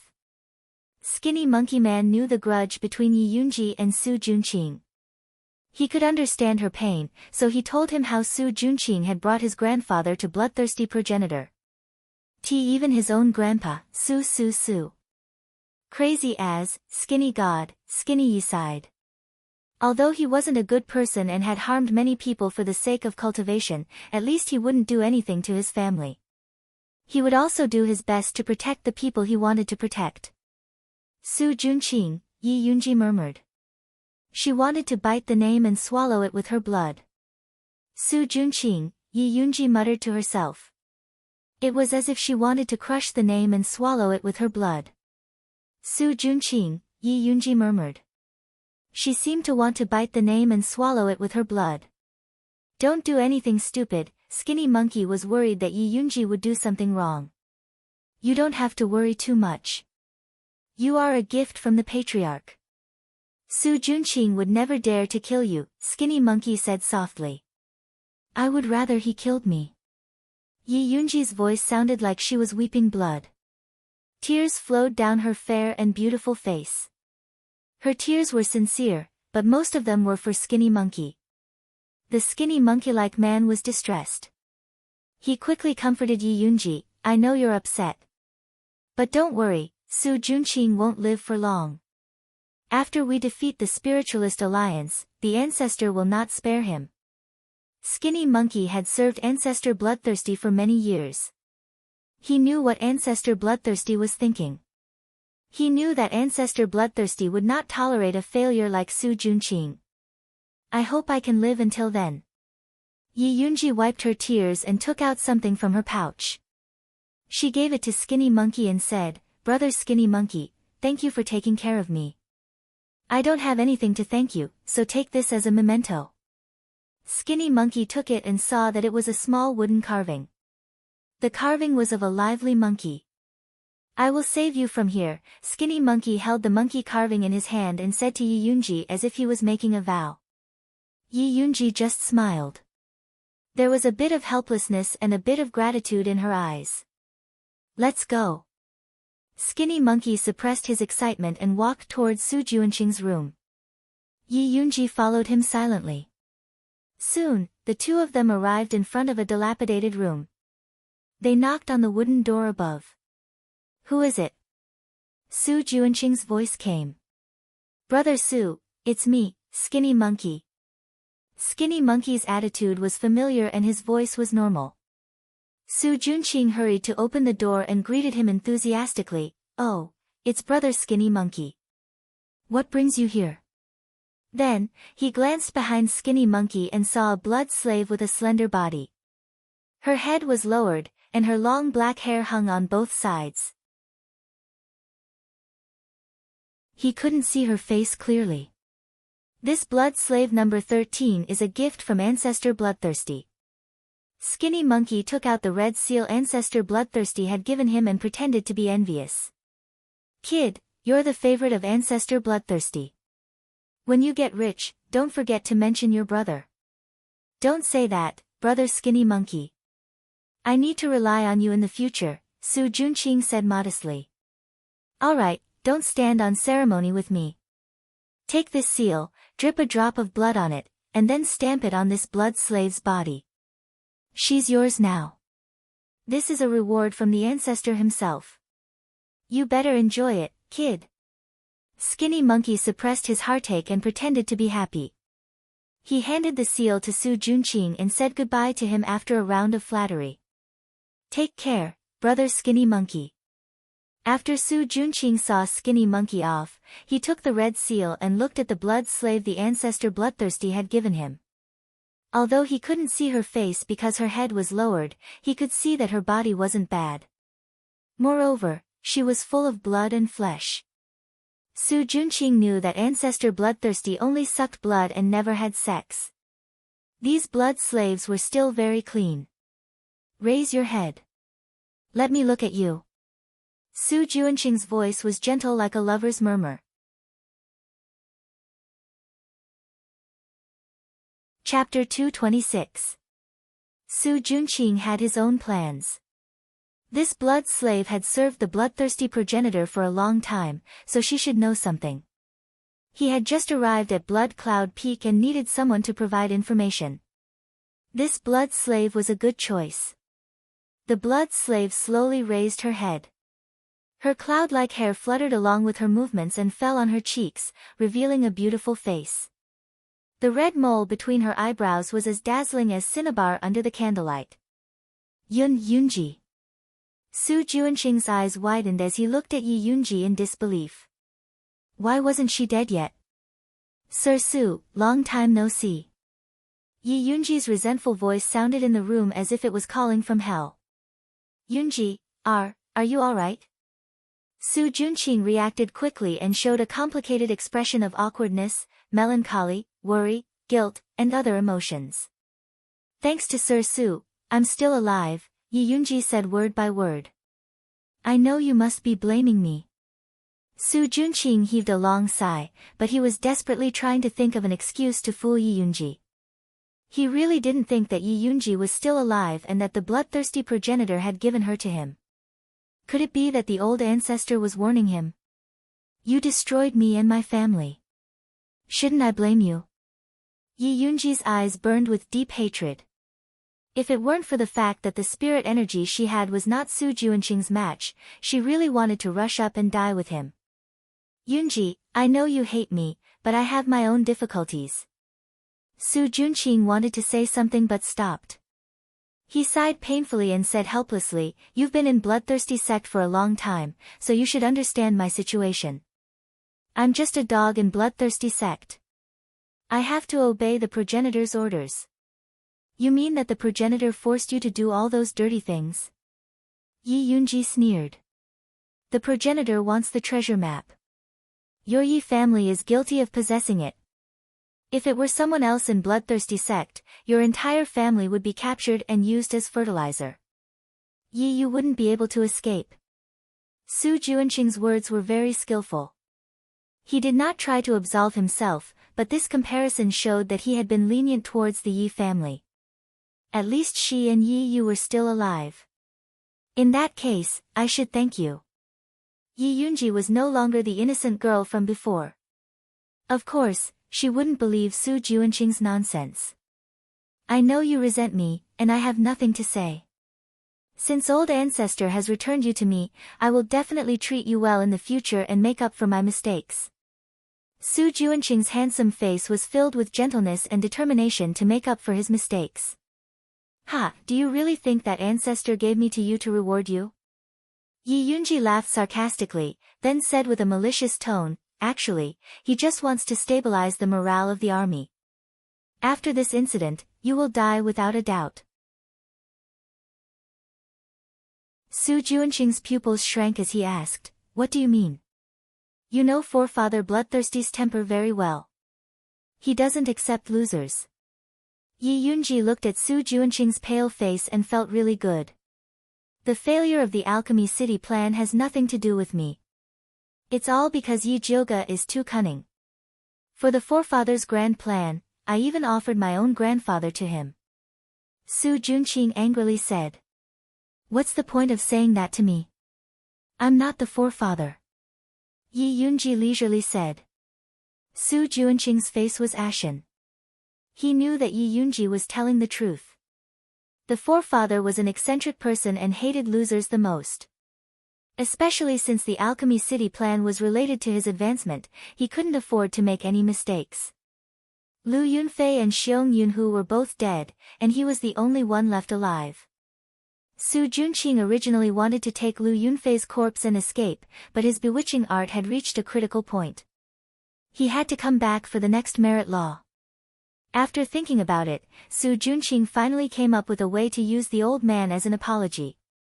The bloodthirsty ancestor praised him for his filial piety. Although the forefather didn't punish him for his negligence, he didn't give him the bewitching art either. Su Juanqing already had a bad feeling in his heart, but Yi Yunji's words frightened him even more. Yunji, you have to help me this time. Su Juanqing pinched Yi Yunji's shoulder, his eyes flashing red. This was the sign of the bewitching art activating. Yi Yunji stared into Su Juanqing's eyes and began to feel dizzy.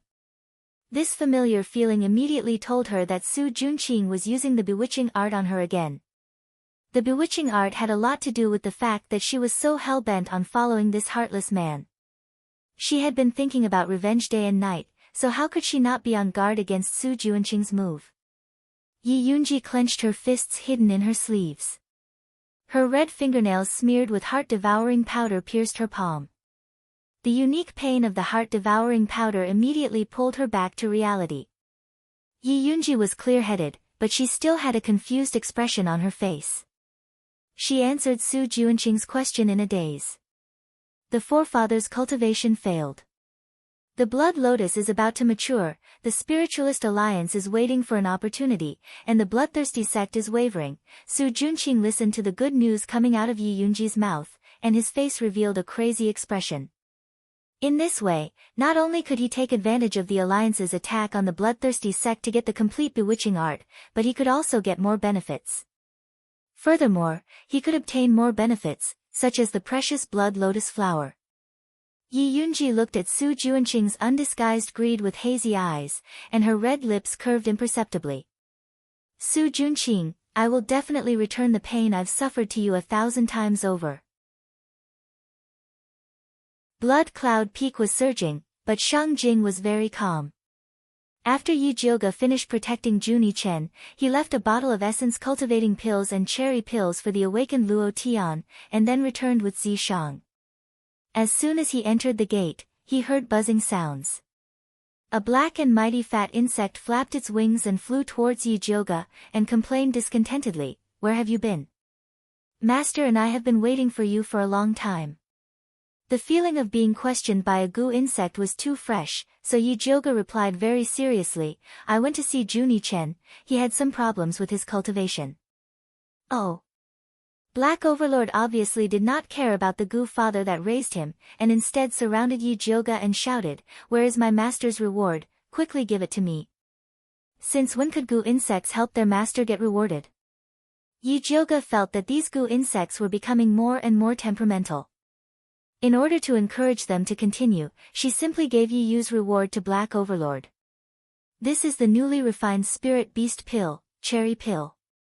Yi Jioge took out a bottle of cherry pill. Black Overlord's small eyes shone with excitement, and immediately rushed up to hug the jade bottle that was even bigger than him, and then turned into a black light and disappeared. Chapter 227. As soon as Black Lord left, Yu rushed out and asked anxiously, "Where's my Black Lord?" "He flew away with your reward." Yoga pointed in the direction where Black Lord had disappeared. "That stupid Gu got ahead of me again." Yu was so angry that his face turned black. That Black Lord had no control over himself. Every time there was something delicious, he would eat until he died. He could finish a bottle of spirit beast pills in 15 minutes. He was a typical Sunlight Clan member. When there was nothing left, he was jealous of Little Red and the others and pestered Yu every day to buy more. How annoying. Cough, cough. "Do you want to get it back?" Yoga asked irresponsibly. "It's useless now. Let's talk about business first." Yu sighed. With that big mouth of the Black Tyrant, it was likely that even the bottle had been swallowed by now, so what was the point of looking for it? "What's the matter?" Yoga cooperatively changed the topic. "The Spiritualist Alliance is in a heated argument because of Grandmaster Dongfang's master building pill. Many sects are trying to squeeze more people into their ranks. Right now, it's very noisy. I don't know when it will be settled. If we wait for them, I'm afraid we'll have to wait for a very long time." "Are you sure about the leader?" Yoga asked. "Yes, Gong Shifan is leading the team," Yu said confidently. "It's him." Yoga thought of the handsome uncle who had helped her out. He was not a simple character. If he was leading the team, the Spiritualist Alliance would not be able to make a fuss for long. "Gong Shifan?" Shang suddenly said coldly. Obviously, he remembered that it was the person who had helped Yoga when he was asleep. "Ask Dongfang Yao to pressure the Spiritualist Alliance. If they can't decide on the team in 10 days, we won't wait." Shang looked at Yu and ordered. "Can we not wait?" Yoga doubted that they could even fill the gap between the bloodthirsty ancestor's teeth. "The bloodthirsty ancestor is prepared. The Spiritualist Alliance is still arguing. We must give them some pressure." Shang's words were well-founded. Yoga thought it was a good idea, so he said to Yu, "Do as he said." "Yes." Yu was about to leave. Yoga suddenly remembered something and hurriedly stopped him. "Wait, let me draw some blood first." "Blood?" Yu was stunned. He didn't understand what Yoga wanted to do with his blood. "With your current cultivation, it's still dangerous to go to Blood Cloud Mountain. I plan to help you refine some secret pellets that can increase your cultivation in a short time." Yoga had gotten this idea from Bloodthirsty Forefather. His blood beads could stimulate the fighting strength of Xiong Yunhu and the others. In that case, she could use the same principle to refine a few pills for Yu in case he needed them. This way, he wouldn't be fooled by Lu Yunfei like he was in Alchemy City. Alright. With such a life-saving method, Yu was naturally happy. He extended his hand without hesitation. Yoga took out the sterilized blood vessel and started to bleed Yu. "Young miss, if you refine pills for us every day, will it affect your cultivation?" Yu asked carefully. This question had always been in his heart. Other alchemists and spiritualists cultivated in seclusion, constantly improving their pill refinement and cultivation. Very few of them were distracted. However, young Miss did many things personally and often fought with them on the front lines. How would she have time to cultivate like this? "You don't need to worry about this. I know what I'm doing." Yoga couldn't tell Yu that it wasn't that she didn't want to cultivate. It was because she was poisoned by the 9-layer bone shatterer. Cultivating too much would easily cause her dantian to explode. At that time, she wouldn't even know how she died. Speaking of which, when she went to find Yi Yuxuan last time, she actually forgot whether he was the one who poisoned her. To be honest, Yi Jioga didn't think it was Yi Yuxuan. At that time, she was so young. If Yi Yuxuan wanted to kill her, it would be as easy as flipping his palm. He didn't need to use such a high-end and special poison. However, she still needed to ask him. Yujioga's mind was full of thoughts, but her hands didn't stop moving. Soon, she gave Yu a bottle of blood. Is this enough? Yu couldn't wait for Yujioga to give him more blood so that he could refine more secret pills. Yes, yes. Secret pills were something that could only be used when there was no other choice. How could they be used as food? Yu put down his sleeves, curled his fingers, and whistled. Then, Black Tyrant flew out of the window with the jade bottle in his arms. His fat belly was so bloated that it was about to droop. Black Tyrant, who had just received his master's reward, perfectly displayed the true essence of the sunlight race. The jade bottle couldn't be any emptier. Let's go. Yu shoved Black Tyrant into his pocket and left with Yujioga. Yujioga put away Yu's blood and told Zishang about the 9-layer bone shatterer. This sovereign has already asked for you. It wasn't your scumbag father who poisoned you. Zishang's answer was completely out of Yujioga's expectations. When did you ask? Yujioga asked in surprise. They were always together, so how could Zishang have the time to ask Yushuan? Is that important? Zishang raised his eyebrows. Alright, that's not important. Since it wasn't Yushuan who poisoned me, who else could it be? Yujioga was very confused. I suspect it was your mother, Yun Jiaojiao. Zishang said something shocking again. You're saying it was my mother who poisoned me? Yujioga was about to explode. Could it be that not only did she have a scumbag father, she also had a scumbag mother? I'm guessing that your mother already knew that your scumbag father was harboring evil intentions. That's why she poisoned you with the 9-layer bone shatterer so that you would be able to survive. At that time, if Yujioga was still a talented first wife's daughter, she would most likely have been killed by Yi Yushuan. Only by being a cripple would she be able to live longer. Only by staying alive would she have a chance to reverse the situation. Yujioga was silent. Although her impression of her mother was already very faint, Mother Qing often said that her mother looked weak on the outside but was decisive on the inside. It was indeed very likely that she would do such a thing. Although you can't cultivate quickly right now, if you completely remove the 9-layer bone shatterer, you will be reborn and become an overlord spirit body. Zishang said. Not only was the overlord spirit body an excellent aptitude for body tempering, it was also extremely good for spiritual energy cultivation. Then how do I completely remove the 9-layer bone shatterer? Yujioga asked anxiously. There was always a ticking time bomb in her dantian, causing her to always feel extremely uneasy. Cultivation is not something that can be rushed. First, open up your meridians. When we dual cultivate, this sovereign will help you force out the second poison. Zishang was not anxious at all. Now that he had successfully transformed, he could always stay by Yujioga's side to protect her, so she could take her time.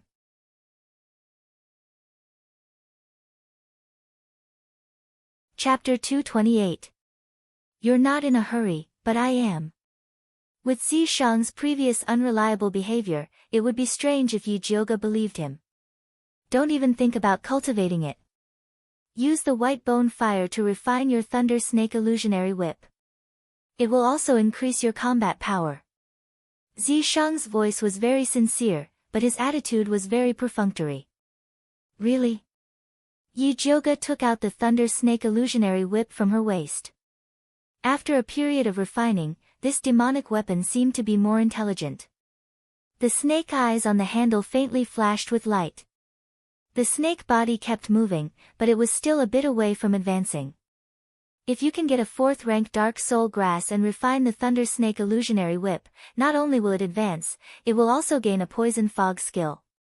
Zishang said. There is no Dark Soul Grass on the market in Thunder Country. Where can I find it?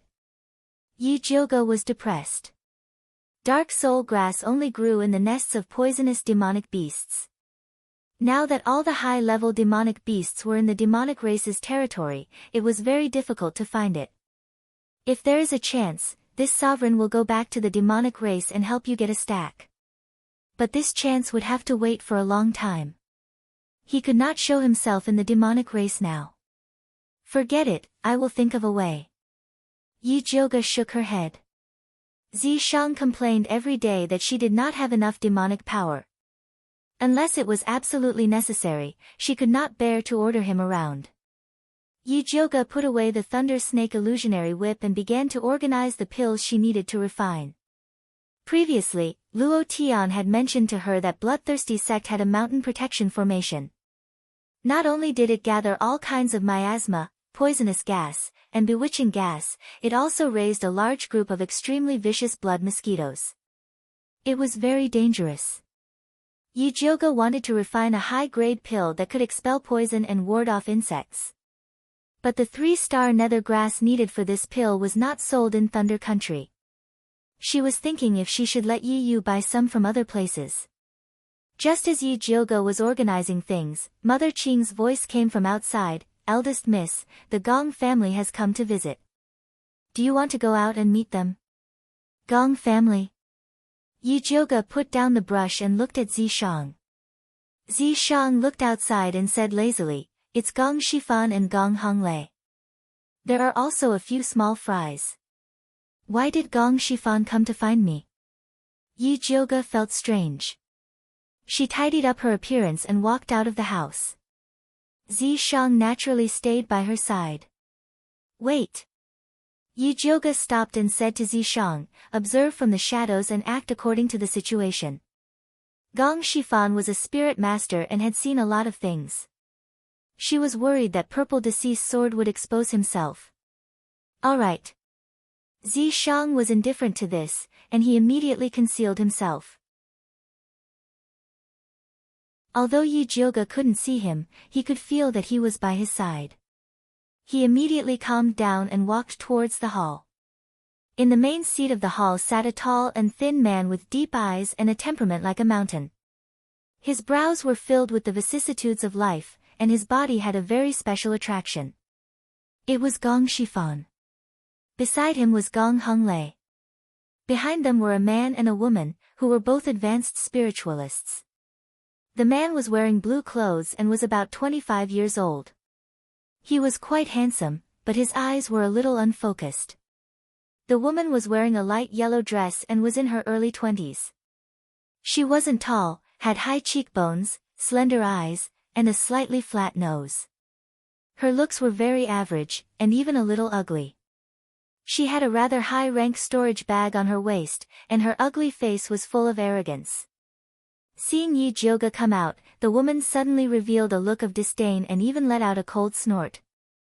Although Yi Jioge felt that it was a little strange, he ignored her and bowed to Gong Shifan. Jioge greets Master Gong. May I know what instructions Master Gong has for me today? I don't dare to give you instructions. I was just passing by and came to visit young Lady Yi. Gong Shifan smiled and pointed at Gong Honglei. This is my nephew, Honglei. I believe young lady recognizes him. Yes.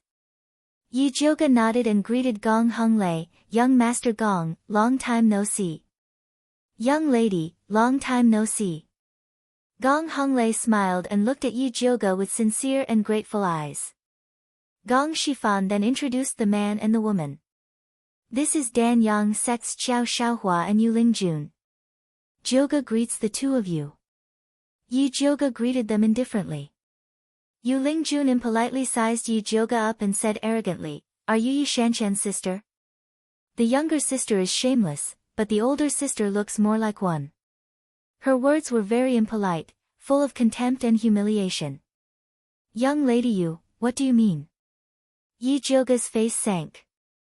Yu Lingjun's slap was about to hit her face. If she didn't react, others would think that she was easy to bully. Dan Yang Sect's ancestor Lingyun is my grandfather. Yu Lingjun said proudly. Dan Yang Sect, ancestor Lingyun? Yi Jioge suddenly remembered that wasn't the place where Yi Shanshan was sent to be a concubine. This was a disgusting misunderstanding. Her younger sister was a concubine and her older sister, who had the same surname, was looked down upon. It was all because of Yi Yuxuan.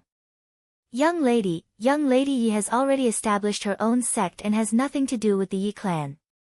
Don't mix them up. Gong Honglei frowned and looked at Yu Lingjun unhappily. Yu Lingjun disdainfully said, if she has nothing to do with it, then why can't she change her surname? This has nothing to do with young lady Yu. Yi Jioga was just short of saying that she was a busybody. Who said it has nothing to do with young lady Yu? Your younger sister is shameless and seduced my grandfather. Your Yi clan's upbringing is truly disgusting. Yu Lingjun wanted to say more, but she was stopped by Qiao Shaohua. Junior sister, stop talking. Qiao Shaohua signaled Gong Shifan with his eyes. Yu Lingjun noticed that Gong Shifan's expression was grave and cold. It was clear that he was very dissatisfied with her attitude. Humph. Yu Lingjun didn't dare to offend Gong Shifan and could only shut up. Gong Shifan suppressed Yu Lingjun and said, young lady, we came here today to ask about Alchemy City and the heretic cultivators. I thought Big Brother Bai and Big Brother Wan already told you. Yi Jioga heard from Yi Yu that Gong Shifan had already asked Bai Songling and Wan Xiang about the specifics. They did indeed tell me. They heard that the heretic cultivators are experts in using poison. The only thing that can deal with them is the goo worms that your subordinates nurtured. So I wanted to ask if it's convenient for you to sell some to us. Gong Shifan asked politely. He had been appointed as the leader to deal with bloodthirsty sect and had carefully investigated this matter. Yi Jioga's goo worms were an indispensable item on his list of resources. Yi Jioga's eyes brightened.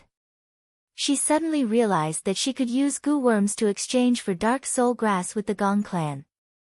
The Gong clan had such a large family business, it would definitely be faster than her looking for it herself.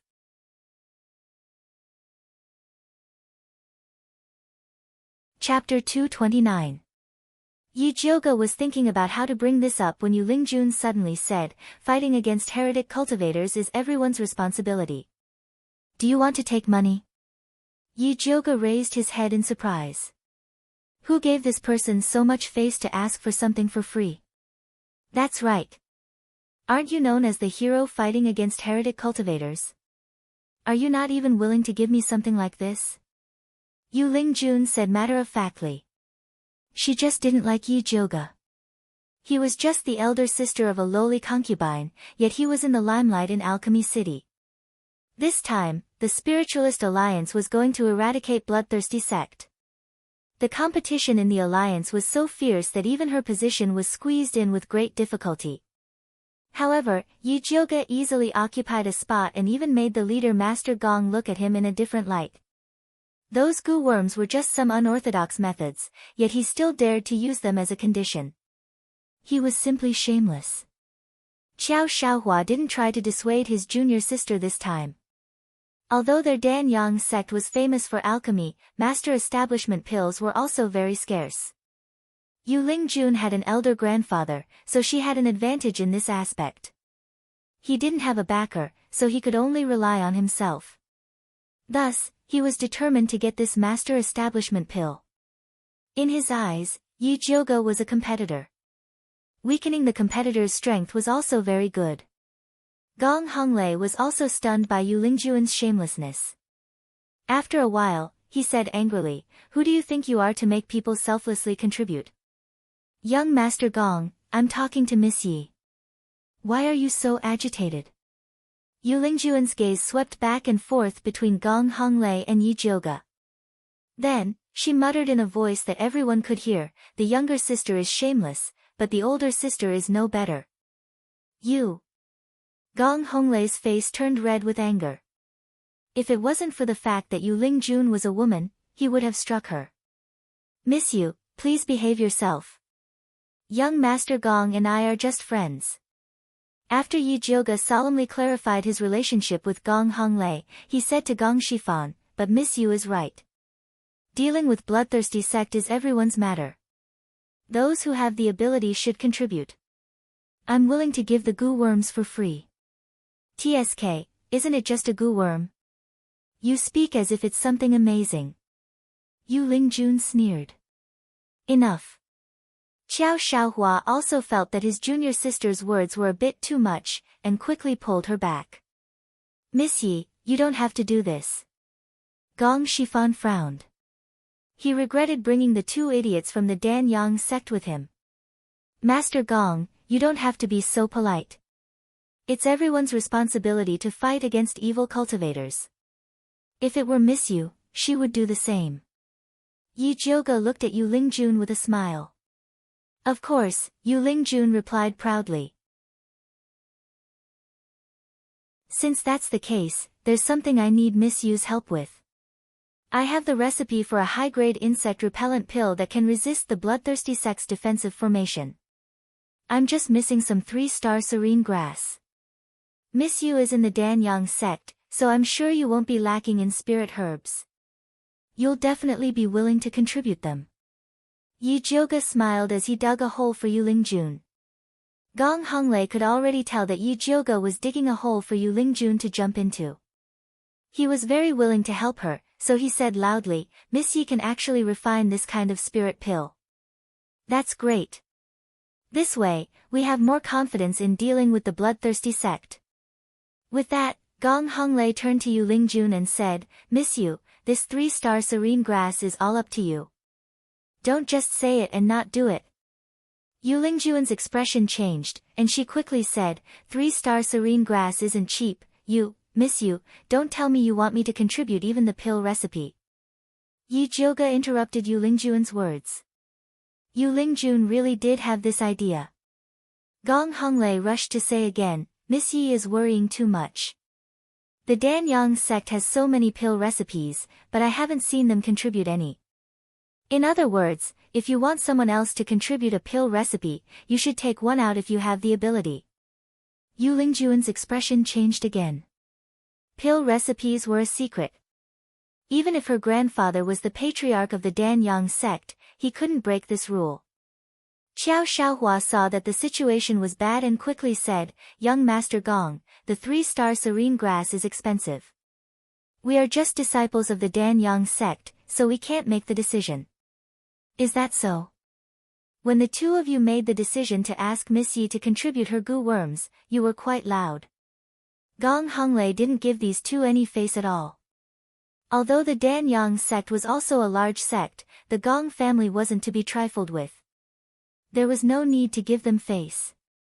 How can those goo worms compare to the 3-star serene grass? Yu Lingjun said angrily. The 3-star serene grass was a rank 3 spirit herb. It wasn't easy to cultivate it, so it was impossible for their sect to give it away casually. Miss Yu, you're wrong. Everyone is showing their sincerity for this mission. The price is the sincerity, and my goo worms might not be worse than your 3-star serene grass.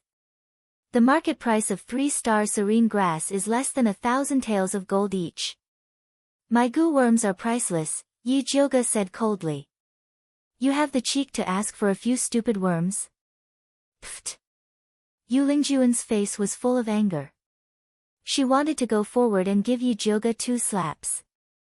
Enough. Gong Shifan was really angry this time. The pressure of a spirit master crushed towards Yu Lingjun and Qiao Shaohua, either the Danyang sect hand over 2 caddies of 3-star serene grass or you can scram. I don't need people who go back on their words. Master Gong, how can you do this? Yu Lingjun was so angry that her face was distorted. She was the direct disciple of the Danyang sect. Master Gong was actually chasing her away for the sister of a lowly concubine? Master Gong, my junior sister is young and insensible. Please forgive her. Qiao Shaohua could see that Gong Shifan was really angry. If he persisted, he might really be kicked out. This was an opportunity that he had fought so hard for. He definitely couldn't take it back. Since it was Yu Lingjun's fault, he could only let her bear it herself. I'll give you 3 days to prepare. Gong Shifan said coldly. Yes. Qiao Shaohua nodded helplessly and said to Yu Lingjun, Junior sister, let's go back first. Yu Lingjun stomped her feet and glared fiercely at Yi Jioge before turning around and leaving. Gong Honglei looked at the backs of the two of them and said angrily to Gong Shifan, Third uncle, these two people simply don't know what they're talking about. Are you really going to bring them along? If they're really willing to take the 3-star serene grass. Gong Shifan was non-committal. It's best if they're willing. Without the detoxification and insect repellent pill, it will be very difficult for us to deal with the bloodthirsty sex protective mountain formation. Yi Jioga didn't just dig a hole to deal with Yu Lingjun.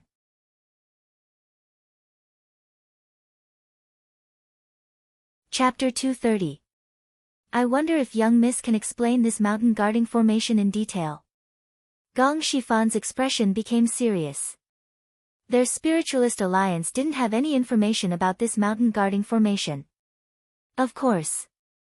Yi Jioga didn't hide anything and told him everything that Jun Yichen told her. Gong Shifan was shocked when he heard that this formation was filled with obstacles and poisonous gas, and there were many hidden blood-sucking mosquitoes. It's actually so powerful. Yes, so I have to refine this poison-repelling and insect-repelling pill. Others didn't care, but Yi Jioga definitely had to refine it. Danyang sect doesn't have enough 3-star serene grass. I'll give you another batch. Please help me refine a batch of pills for 30 people. As for the goo worms I mentioned earlier, I'll buy them from you under my own name. Just name the price. Gong Shifan requested solemnly. He never thought of taking advantage of Yi Jioga. Master Gong is indeed straightforward. Forget about the payment. If possible, I hope you can help me find a dark soul grass. Yi Jioga was advancing by retreating. Gong clan had their own elixir shop in Baimu City. They definitely had a way to get it for her. No problem.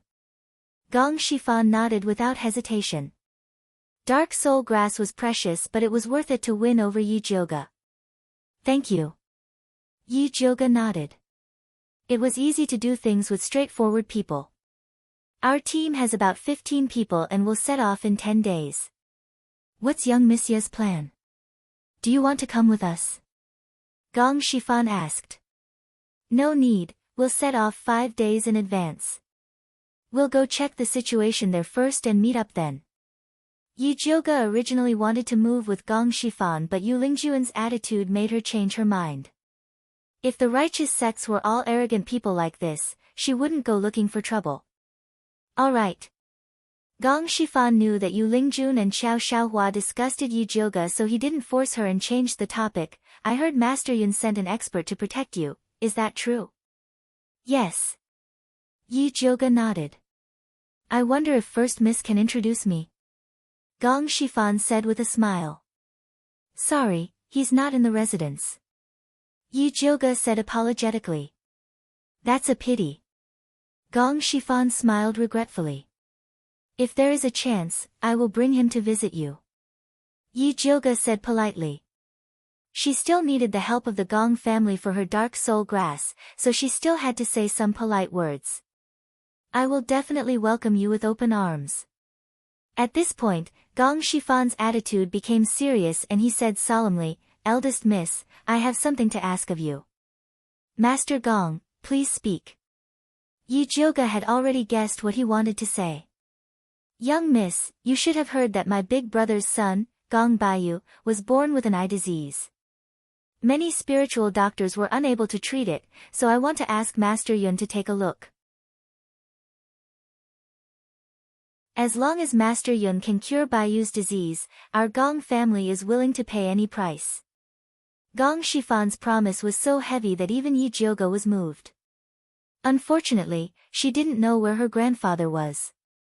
She could only rely on herself to fight for this promise. Hence, Yi Jioga said apologetically, my grandfather's whereabouts are uncertain. Even if I have a way to send a message, I don't know when he will receive it. If Master Gong doesn't mind, can I first diagnose young Master Baiyu's illness? Of course, but Baiyu isn't in 100 Eye City now. He is in the Boundless sect, Gong Shifan said. Isn't the Boundless sect a place for Buddhist cultivators? Why did young Master Baiyu go there? Yi Jioga asked curiously. With the importance the Gong family placed on Gong Baiyu, it was impossible for them to let him become a monk.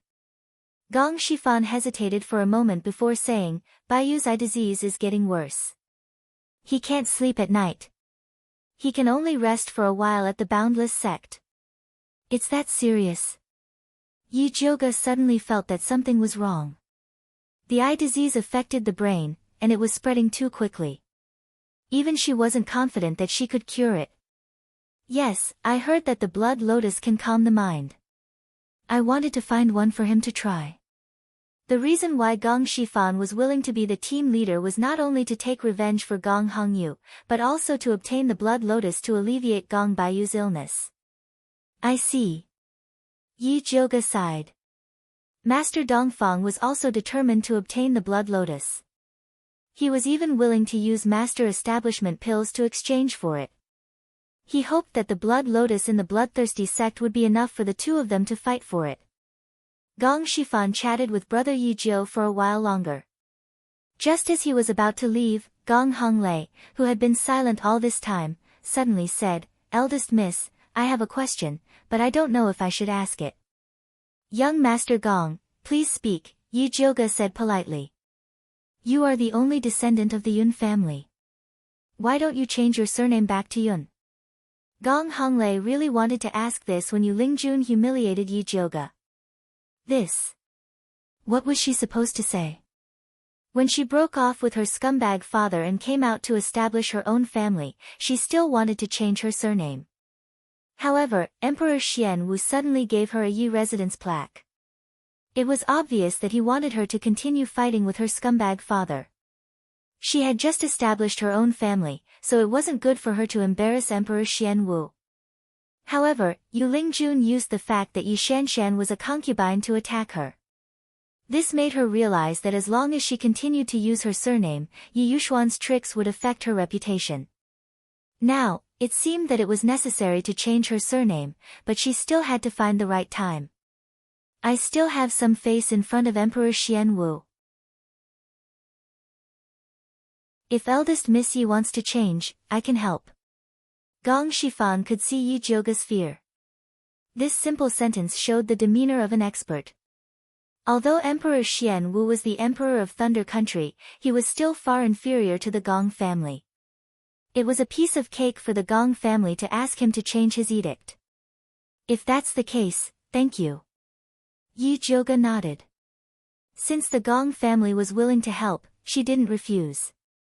I'll get someone to send the 3-star nether grass and the dark soul flower over later. I wonder if eldest miss is free in the afternoon. Gong Shifan asked. I'll be at home for the next few days. Yi Jioga nodded. It's getting late. We'll leave first. Gong Shifan said goodbye and left. In the afternoon, the Gong family sent the 3-star nether grass and the dark soul flower over. There were only 3 to 4 portions of the 3-star nether grass. This was the Gong family's reserve in Thunder Country. The rest was being urgently deployed. It would take about 2 more days. There was enough dark soul grass. It was a box full of black spiritual herbs. The dense spiritual energy it emitted was like a black fog. The quality was very high. Gong Shifan was indeed a straightforward person. After Yi Jioga got the 3-star nether grass, she prepared to make a cauldron of poison and insect-repellent pills. As for using the dark soul grass to forge the thunder snake illusionary whip, Zi Shang took over.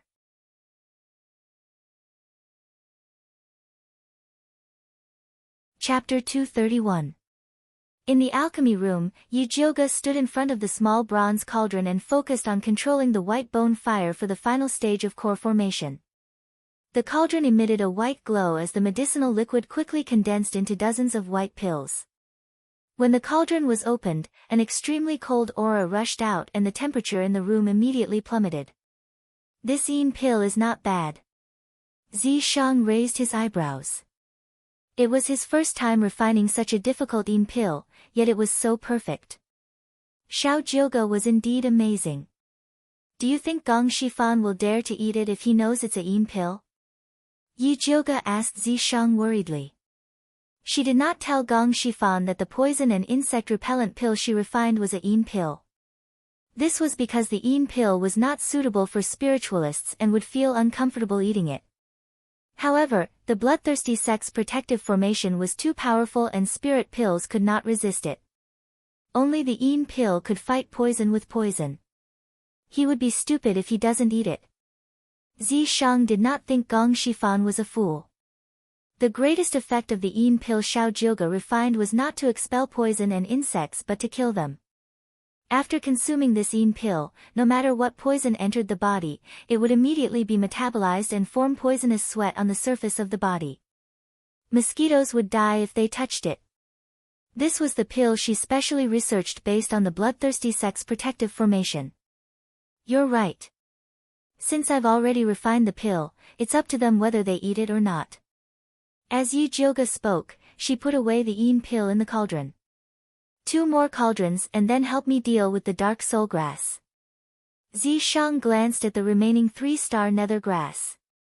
The Gong family and Dan Yang sect had sent another batch, so they could refine a total of 300 Yin pills, which greatly exceeded their budget. Okay. Yi Jioge quickly refined the remaining 3-star nether grass and went to help Zishang sort out the dark soul grass. Each dark soul grass was only the length of a pinky and was completely black. The thicker the mist emitted, the more poisonous it was. What Yi Jioge needed to do was to use the white bone fire to extract the poison from the dark soul grass. Zishang stood in the corner and injected demonic power into the thunder snake illusionary whip. As the black and purple light poured into it, the thunder snake illusionary whip seemed to have awakened. Its snake eyes flickered with a cruel light. It nimbly flew out of Zishang's hand and circled around Yi Jioge. Yi Jioge set up a 3-finger-wide, 1-foot-long iron plate in the middle of the pill refining room. He then placed all the dark soul grass on it and summoned the white bone fire to roast the grass. Every time a dark soul grass burned out, it would turn into a cloud of black mist and try to escape. But before they could drift far away, they would be swallowed by the lightning snake illusory whip. More and more black fog appeared and fled in all directions. The thunder snake illusionary whip's movements also abruptly sped up. It moved around the house like a black lightning bolt, swallowing all the black mist into its mouth. Its originally silver-white body was gradually dyed with black mist, making it look even more ferocious. Zishang had been paying close attention to the lightning snake illusionary whip's movements. When the lightning snake illusionary whip swallowed the last of the black mist, he flicked his finger, and a drop of blood flew into the lightning snake illusionary whip's mouth. What are you doing? Yi Jioge was shocked. Wasn't dripping blood to recognize the owner something she should do? Could it be that this guy wanted to steal her weapon? You're thinking too much. How could Zishang be interested in this small demon equipment? His low HP was just to add another layer of protection to the demonic artifact. After absorbing Zishang's blood, the lightning snake illusionary whip immediately changed. On top of the silver snake, there was an additional black snake. The snake's head intertwined with the neck, and the snake's body intertwined, extending downwards. Try it. Zishang threw the lightning snake illusionary whip to Yi Jioge. After Yi Jioge received it, she inserted her spiritual energy into it. The lightning snake illusionary whip immediately expanded, and a silver-white light shone, completely enveloping the black snake. After the upgrade, the lightning snake illusionary whip had even more attack power than before. But Yi Jioge felt that it shouldn't be just that. She put her index finger into the snake's fang on the handle. After absorbing blood, the lightning snake illusionary whip changed into a demon equipment. In an instant, it became completely black, and its attack was incomparably strange. As long as one was hit, they would immediately die from poison. If it was at night, it would definitely be impossible to defend against. Yi Jioge was very satisfied with this. I placed a seal inside. If you encounter a situation where you have to risk your life, you can open this seal. Zishang told Yi Jioge the method to remove the seal. Yi Jioge carefully memorized it. This seal was made by Zishang using her own blood essence. It was definitely her life-saving weapon. Yi Jioge adapted to the new function of the lightning snake illusionary whip, then wrapped it around his waist and left the alchemy room. Then, He called Mother Qing over. Has there been any movement in the palace in the past few days? Did His Majesty give us any decree? Yi Zhouge asked. I haven't heard of any movement in the palace. Mother Qing shook her head and cautiously asked Yi Zhouge, Eldest Miss, what decree do you think His Majesty will give us? Nothing much. Yi Zhouge didn't tell Mother Qing about changing back to her surname Yun. If the Gong family didn't handle this matter well, Mother Qing would definitely be very disappointed. Won't you know after asking Gong Shifan? At the same time, take a look at who the Spiritualist Alliance sent over. Zi Shang said beside Yi Zhouge's ear. All right. Yi Zhouge nodded. The Spiritualist Alliance was the main force to deal with the bloodthirsty ancestor. She had to carefully understand their strength. If they were all swindlers like Dan Yang's sect, then she would have to consider whether or not to cooperate with them. The Spiritualist Alliance's special encampment in Shangjing was at 17 West Main Street. It wasn't very far. Yi Zhouge stored the 3 gu worms and 200 yin pills that Jun Yichen sent over. Then, he sat in the carriage with Zi Shang and headed towards the Spiritualist Alliance's encampment. When they were about to get off the carriage, Yi Zhouge said to Zi Shang, same old method. Hide in the dark and act according to the situation. No. Zi Shang refused. Why? Yi Zhouge frowned. This guy was usually quite obedient. Why was he acting out today? No reason. Zi Shang directly got off the carriage and walked towards the gate. Wait for me. Yi Zhouge quickly followed. Did this guy still remember his identity as a guard? Sorry, I forgot. Zi Shang quickly turned back into an obedient guard. He stood behind Yi Zhouge without a sense of presence. Yi Zhouge knocked on the door. The person who opened the door was a clever young man. When he heard that Yi Zhouge was here to deliver pills to Master Gong, he said politely, Master Gong is at the martial arts field. This way please. After saying that, he led the way. Yi Zhouge followed the young man through the long corridor. After turning a corner, they arrived at the incomparably spacious martial arts field. At this moment, the martial arts field was filled with spiritualists. It should be the team that Gong Shifan was leading this time. These spiritualists were all advanced spiritualists. Among them, Yu Lingjun and Xiao Xiaohua stood in front of Yi Zhouge. Seeing Yi Zhouge walking over, Yu Lingjun's eyes immediately revealed a resentful light. She lowered her head and said a few words to a young girl beside her. The young girl looked up at Yi Zhouge in surprise. She immediately revealed a mocking expression and touched her companion beside her. Just like that, the spiritualists at the scene quickly noticed Yi Zhouge's appearance.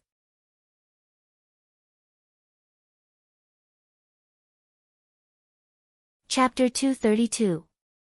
The spiritualists all revealed expressions of disgust, disdain, contempt, and wretchedness.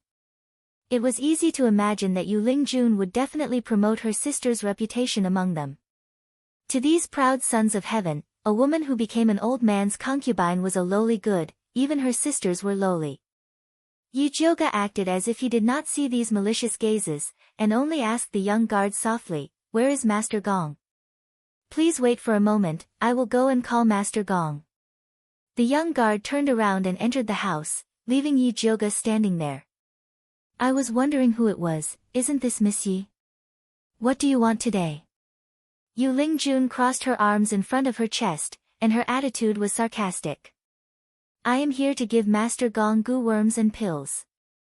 Yi Zhouge smiled, and said sincerely to Yu Lingjun, I have to thank Miss Yu for the 3-star serene grass, or else I would not be able to successfully refine this poison-repellent pill. When Yu Lingjun heard this, her face immediately turned red. Because of the 3-star serene grass, she was severely reprimanded by her grandfather, saying that she was too willful and immature. The most despicable person was that Yi Shanshan, who pretended to blame her for everything, and wanted to apologize to her. Although she did not want this bitch to apologize, she did not mind humiliating her. She did not expect her grandfather to protect this little bitch, and instead blame her for not knowing the rules and bullying her elders. When Yu Lingjun thought of this, she glared at Yi Jioga with even more hatred, and shouted angrily, "Since that is the case, then quickly hand over the goo worms and pills." "Hand them to you?" Yi Jioga asked in surprise. Could it be that Miss Yu is in charge of managing the supplies? Of course not. Before Yu Lingjun could speak, a young man with a long sword on his back said, "Managing supplies is such an important matter, how can it be her turn?" "Bailey Moyun, what do you mean?" Yu Lingjun looked fiercely at the young man. "I mean it literally." Bailey Moyun looked at her as if she was not stupid enough to not understand human language, instantly angering Yu Lingjun half to death. Yi Jioga secretly sized up Bailey Moyun. He saw that Bailey Moyun had red lips, white teeth, and a handsome appearance. His pair of peach blossom eyes made him look rather distinguished, and the way he spoke also seemed to infuriate people to death. The man standing next to him was dressed in black. He was tall and had long black eyebrows. He looked cold and arrogant. Sensing Yi Jioga's gaze, he glanced at her expressionlessly. These two were the only ones present who did not show any malice towards Yi Jioga. Looking at the long sword on Bailey Moyun's back, it was very likely that he was from the same sect as Gong Honglei. It seemed that Gong Honglei had spoken good words about him to them. Other than the two men, the other spiritualists were like Yu Lingjun, they were very disdainful of her. Yi Jioga lowered his eyelids. He already had a plan in mind. "If you look down on me, you'll have a chance to cry." At this moment, Gong Shifan, who had received the news, walked out with Gong Honglei. He greeted Yi Jioga warmly, "Eldest miss, why are you free to come over? I'm here to give you pills and goo worms." Yi Jioga took out a wrapped box from his chinkuan bag. "May I know how many goo worms there are in total?" Gong Shifan asked casually. Time was too tight. "I only managed to cultivate 3. Yi Jioga looked apologetic. In reality, Junie Chen had cultivated 13 of them, but she was not stupid enough to give them all to Gong Shifan. "There are only 3. How are we going to divide them? Aren't you making things difficult for Master Gong?" Yu Lingjun immediately questioned Yi Jioga loudly. "There's no need to divide them. These goo worms will automatically recognize me as their master." Yi Jioga spoke softly. He did not change because of Yu Lingjun's bad attitude. "These goo worms can actually recognize me as their master. They are indeed intelligent." Gong Shifan nodded in satisfaction. It was common knowledge that whether it was a weapon or a spirit beast, those that would automatically recognize their master were all of high quality. "How do these goo worms recognize me as their master?" Bailey Moyun looked at Yi Jioga with his peach blossom eyes. He did not seem to be interested in the goo worms. Instead, he seemed to be more interested in the beauty Yi Jioga. "Everyone, take turns to put your finger into the box. Once the goo worm recognizes you as its master, it will automatically bite your index finger and sign a contract with you." Yi Jioga ignored Bailey Moyun's flirtatious look. She solemnly took out the wooden box containing the goo worm. There was a small hole at the top that could fit an index finger. TSK, deliberately mystifying things. Yu Lingjun had a look of disdain. The other female spirit practitioners also looked like they were going to politely decline. They hated the worms to begin with. Now that they saw that they had to put their fingers into the box to let the worms suck their blood, they distanced themselves even further. As for Yi Jioga, who dared to play with worms, they despised her to the extreme. "I'll go first." "How do we do it?" Bailey Moyun immediately responded. "Just put your finger in." Yi Jioga handed the box over. Bailey Moyun raised his slender and fair index finger. Under everyone's gaze, he slowly inserted it into the box. "Ah!" Bailey Moyun's handsome face immediately revealed an expression of surprise. "What's wrong?" Gong Honglei quickly asked. "It hit." Bailey Moyun withdrew his finger. There was a small wound on it. Then, a black shadow flew out of the box like lightning. It landed on Bailey Moyon's arm and quickly turned into a cocoon. Then, it quickly broke out of the cocoon. It was a goo worm that looked like a peach-red bird. It had a pointed small beak, intelligent black eyes, peach-red feathers, and was only the size of a thumb. It was extremely cute. Oh my god, it's so cute. Those female spirit practitioners originally thought that goo worms were disgusting. They never expected it to be so cute.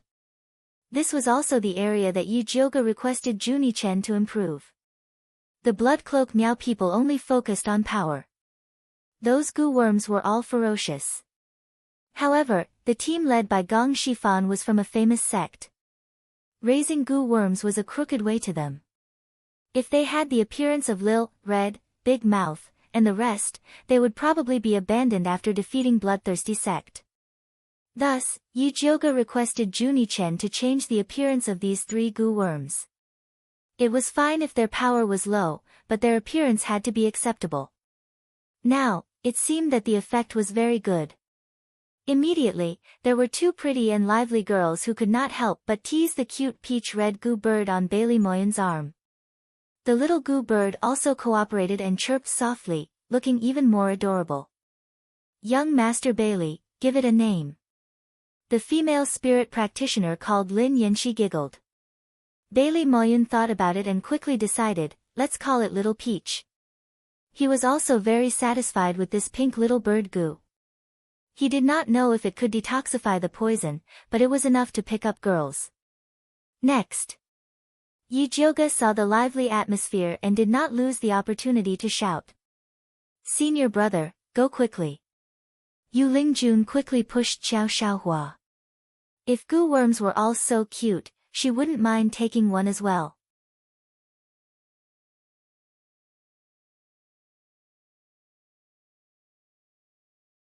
Chapter 233. Junior sister, watch me. Xiao Xiaohua said confidently. Although Yu Lingjun was a bit arrogant and not good-looking, he had to serve her well for the sake of the Lingyun ancestor. Go, go. Yu Lingjun saw that Lin Yanxi, who was standing not far away, was also tempted and immediately became anxious. Lin Yanxi was a disciple of the Tianxiang sect. Those stinky men would definitely fight over the remaining two goo in order to please her. I'll do it. Xiao Xiaohua immediately squeezed in front of Yi Jioga. Yi Jioga handed over the box indifferently. Xiao Xiaohua also put his finger into the box, but was immediately bounced out. Sorry, you don't meet the requirements for the goo to recognize you as its owner. Next. Yi Jioga ignored Xiao Xiaohua's disappointed expression and immediately moved the box away. Wait. Xiao Xiaohua couldn't accept that he couldn't even subdue a goo. Just as he was about to argue with Yi Jioga, he was pushed away by a tall and thin young man. Before Xiao Xiaohua could speak, Yu Lingjun already shouted angrily, Wang Haoqiang, what are you trying to do? There are so many people behind, and each one of them is as long-winded as you. When will the queue end? Wang Haoqiang glanced at Yu Lingjun with disdain. He looked so shabby and still had the face to make a fuss. Did he really think he was invincible because of the Lingyun ancestor's name? Their Qiqiao pavilion wasn't afraid of her spirit medicine sect. Pfft, you don't even want this goo, you just want to use it to please someone. Yu Lingjun said hatefully. Tisk, it's none of your business who I want to please. Wang Haoqiang didn't hide his thoughts at all. He saw Bailey Moyun using a little goo bird to please the female spirit practitioner, and he was already jealous. Especially Lin Yanxi, who he admired, also loved the little goo bird, so he decided that he had to get one for himself. Please put your finger in. Yi Jioga acted as if he didn't hear their quarrel and said indifferently. Wang Haoqiang raised his index finger and stuck it in fiercely, constantly chanting in his heart, bite, bite. In the end, he flicked it even faster than Xiao Xiaohua. Sorry, you don't meet the rules for goo worms. Next, Yi Jioga said according to the book. Impossible.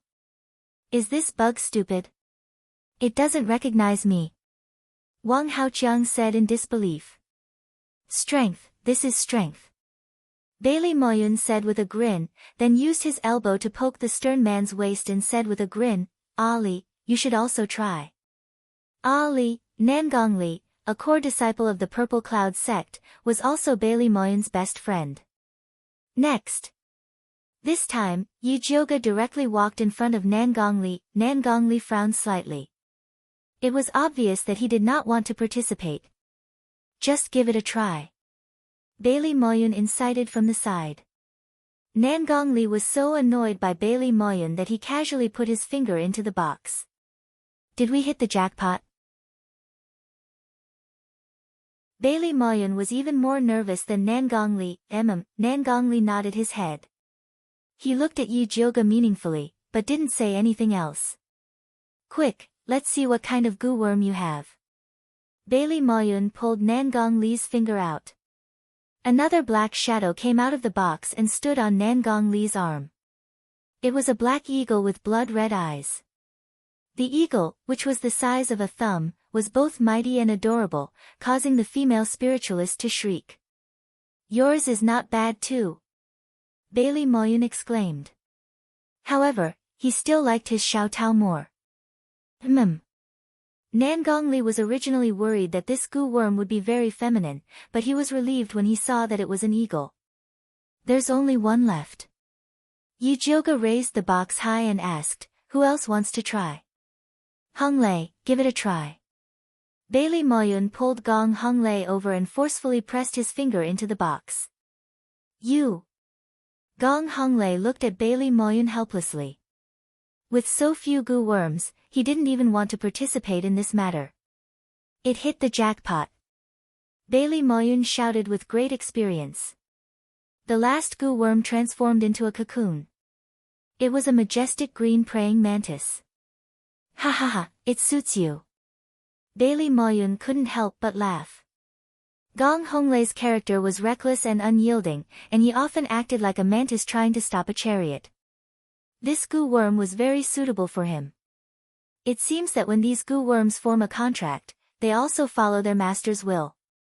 Gong Shifan laughed. That's right. Pleasing the master is also a sign of submission. Yi Jioga took the opportunity to boast about how intelligent his goo worms were, so that Gong Shifan wouldn't think that he suffered a loss. 3 lousy worms, why would they recognize their master?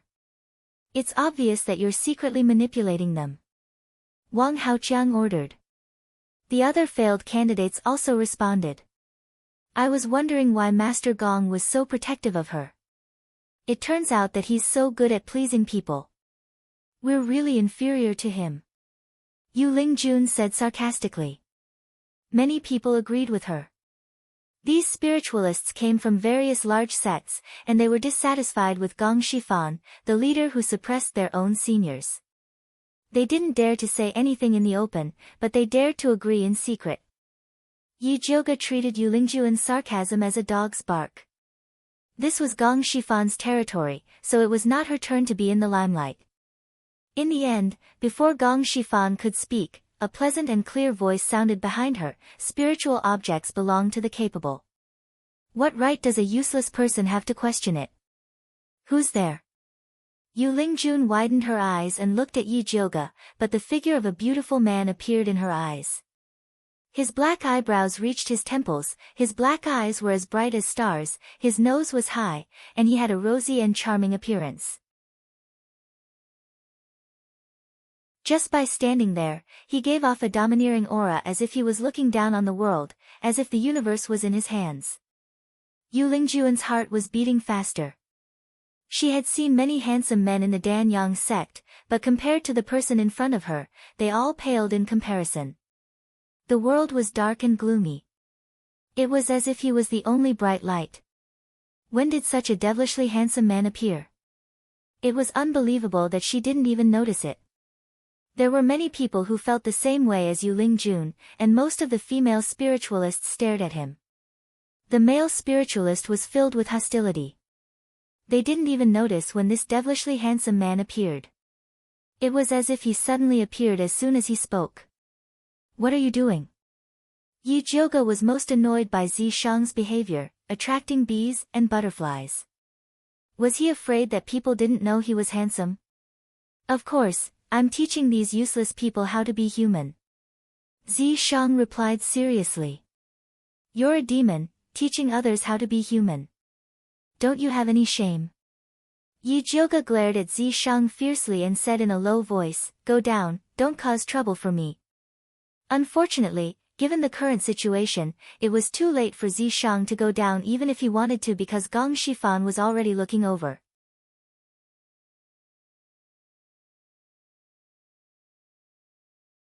Chapter 234.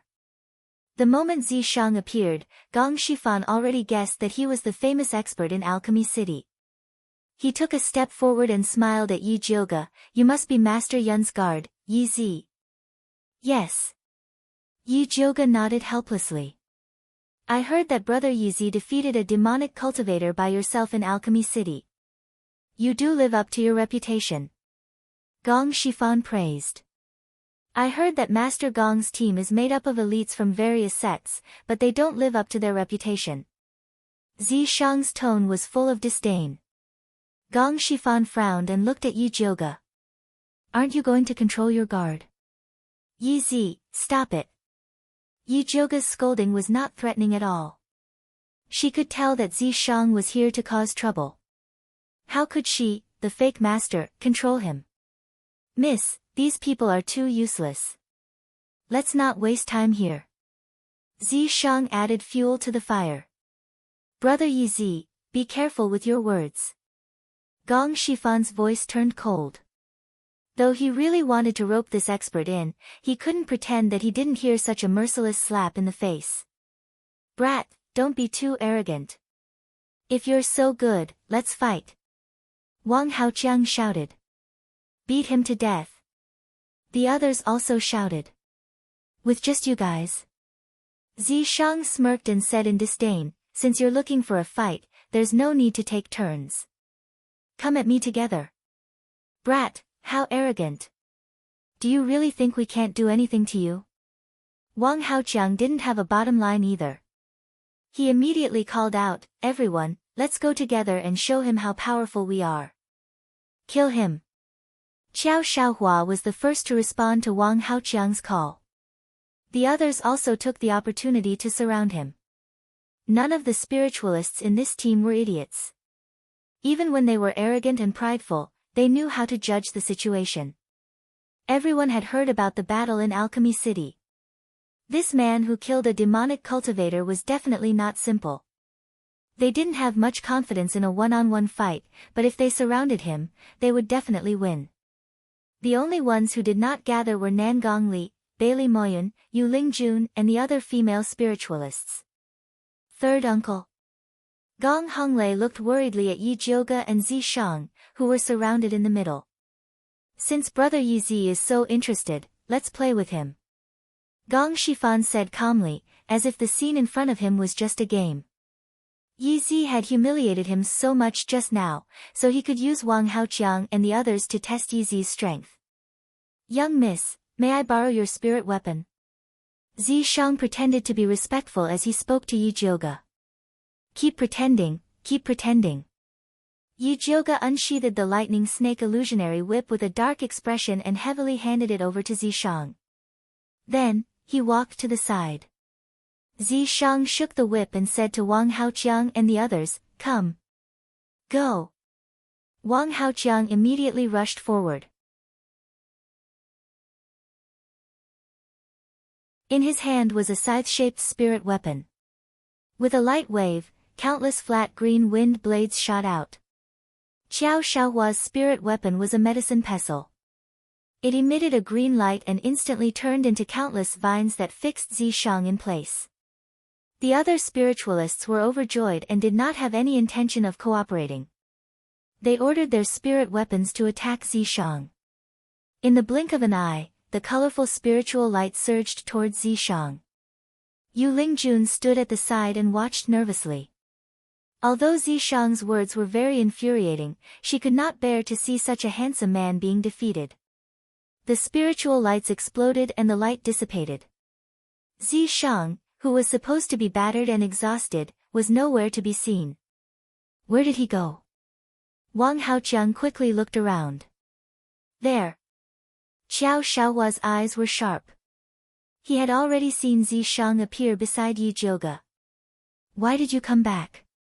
Yi Jiuge looked at Zishang cautiously. Could it be that he did not have enough demonic power and wanted to drag her down to fight with him? I came to invite you to watch the show. Zishang's smile was casual and lazy, but the faint domineering aura was not to be ignored. He did not move at all, but the thunder snake illusion whip in his hands suddenly burst into a dazzling light, then it turned into a giant python and rushed out.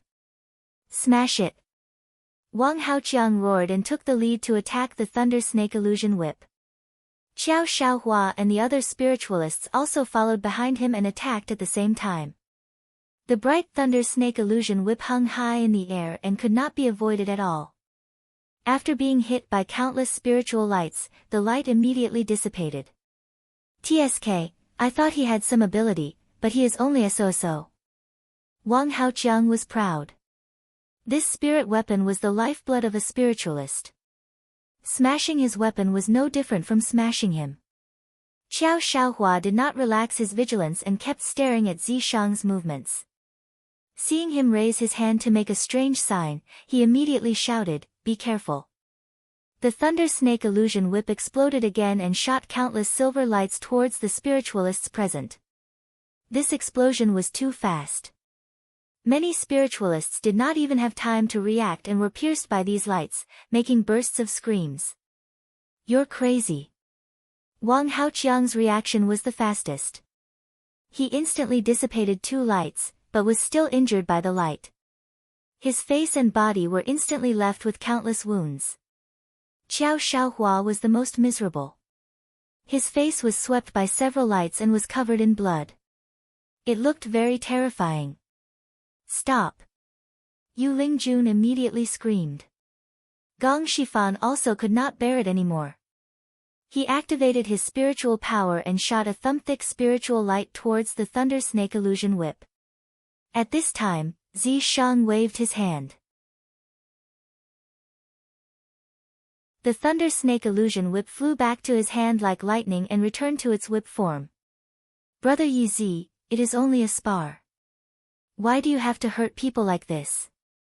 Gong Shifan looked at Zishang with a sullen face. Although he did not like Wang Haoqiang and the others, he was the one who was embarrassed when they were beaten so badly. It is only a flesh wound. If you can't even endure such a small injury, then don't go to the blood cloud peak to die. Zishang provoked. Gong Shifan was immediately speechless. Zishang returned the thunder snake illusion whip to Yi Jiuge and shook his head, just a bunch of trash. How dare you look down on others? You really don't know what you're talking about. Yi Jiuge was startled. Could it be that this guy specially stood up for her? Senior Yi Zi, although our cultivation is not as good as yours, you don't have to keep saying that we are trash. Gong Honglei said with dissatisfaction. I'm not talking about you. I'm talking about them. Zishang pointed with his finger and accurately landed on Wang Haoqiang, Qiao Xiaohua, and the others. Wang Haoqiang, Qiao Xiaohua, and the others were angry but did not dare to say anything. If they could not see the difference between them and Zishang, then there was no need for them to continue living. Master Gong, I still have something to do. Goodbye. Yi Jiuge saw that the situation was extremely awkward and did not dare to stay any longer. Gong Shifan did not urge them to stay and directly sent them off.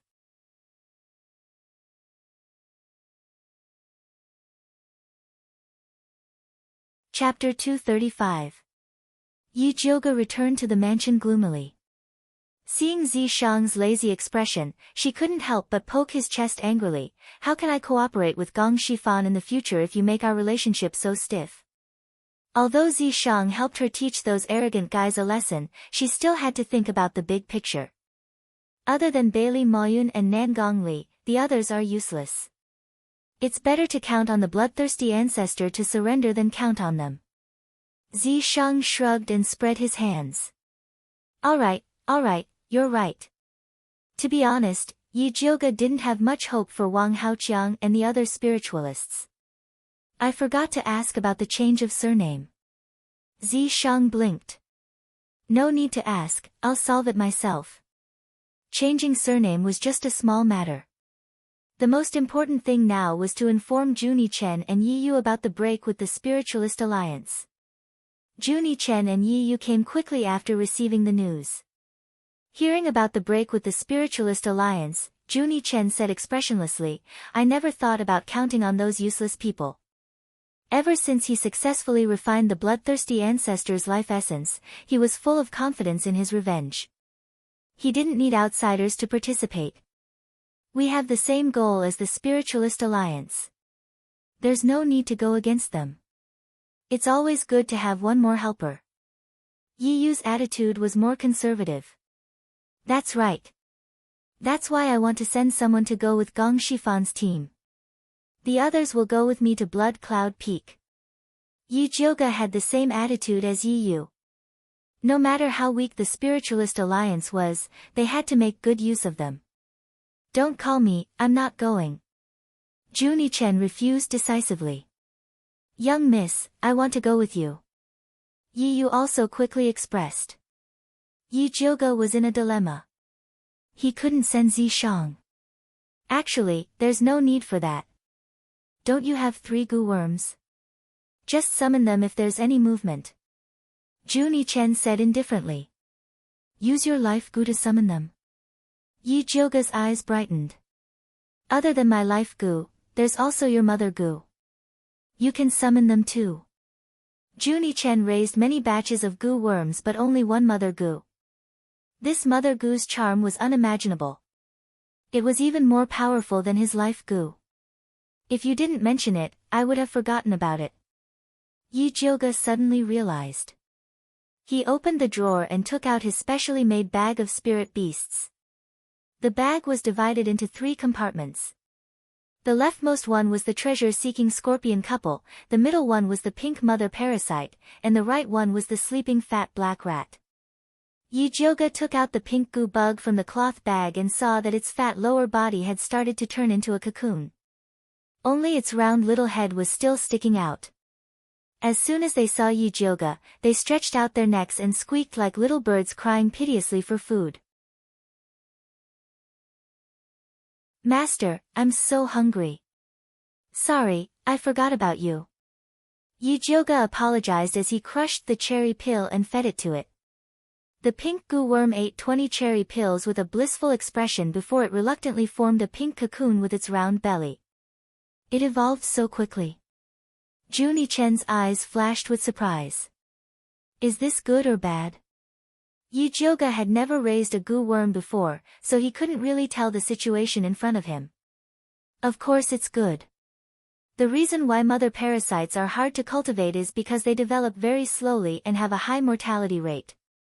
Normally, mother parasites need at least 5 years to be able to evolve. Yours evolved in less than half a month. You must have fed it something good. Junie Chen looked at Yi Jioge with an accusatory gaze. It was as if Yi Jioge had secretly left something good for the mother parasite. You saw it just now. I just fed it some cherry pills. Yi Jioge said innocently. Actually, she had already guessed that the pink mother goo's evolution was related to the fat black rat. The treasure-seeking scorpion thought that the bag was too small and wanted to bring its wife to a more comfortable place. However, the female scorpion said that living in the bag was very comfortable and that her internal injuries were much better. This bag was made of the most common cotton cloth, and there was nothing special about it. The only thing special about this place was the fat black rat that was in deep sleep. However, there was no need to tell Junie Chen about this. This purebred goo baby's life goal was to revive the blood cloak Miao tribe's glory. If he knew that the fat black rat could promote the evolution of goo worms, he would do anything to snatch it. You must have added something to it. Although Junie Chen was dissatisfied, he only grumbled and did not ask further. In his mind, Yi Jioge was the world's #1 alchemist. It was not surprising that he could refine anything good. The mother parasite was his goo worm. It was normal to take care of it first. When will this little mother parasite complete its evolution? Yi Jioga asked as he put the mother parasite's pink cocoon back into the bag. That's hard to say. It depends on its situation.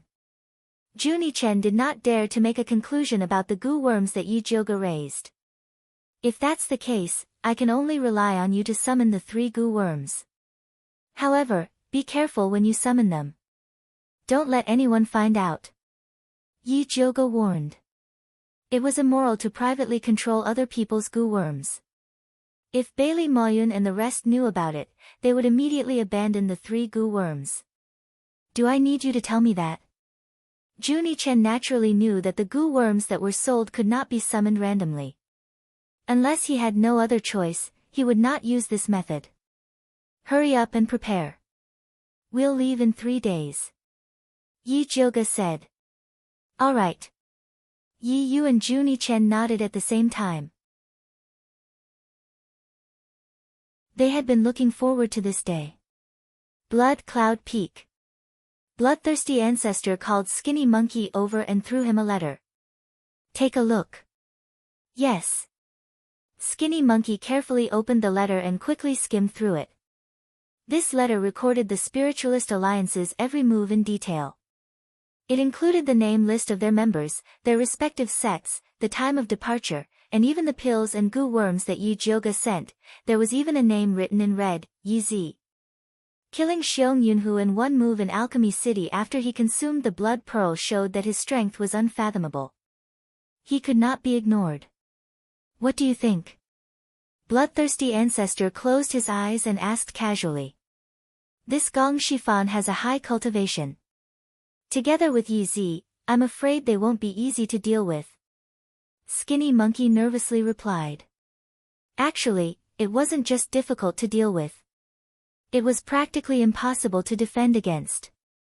Skinny Monkey originally thought that with the mountain guarding formation, even if the Spiritualist Alliance attacked, they would not be able to return. He didn't expect them to have such a clear understanding of the mountain guarding formation and even prepared pills and goo worms. If the mountain guarding formation was broken, no one would be able to resist. At the very least, he had already begun to ponder how to escape with Yi Yunji if the mountain guarding formation could not hold. In the end, Bloodthirsty sect was only a force established by Bloodthirsty ancestor alone. The disciples in the sect were uneven, and no one would risk their lives for the ancestor.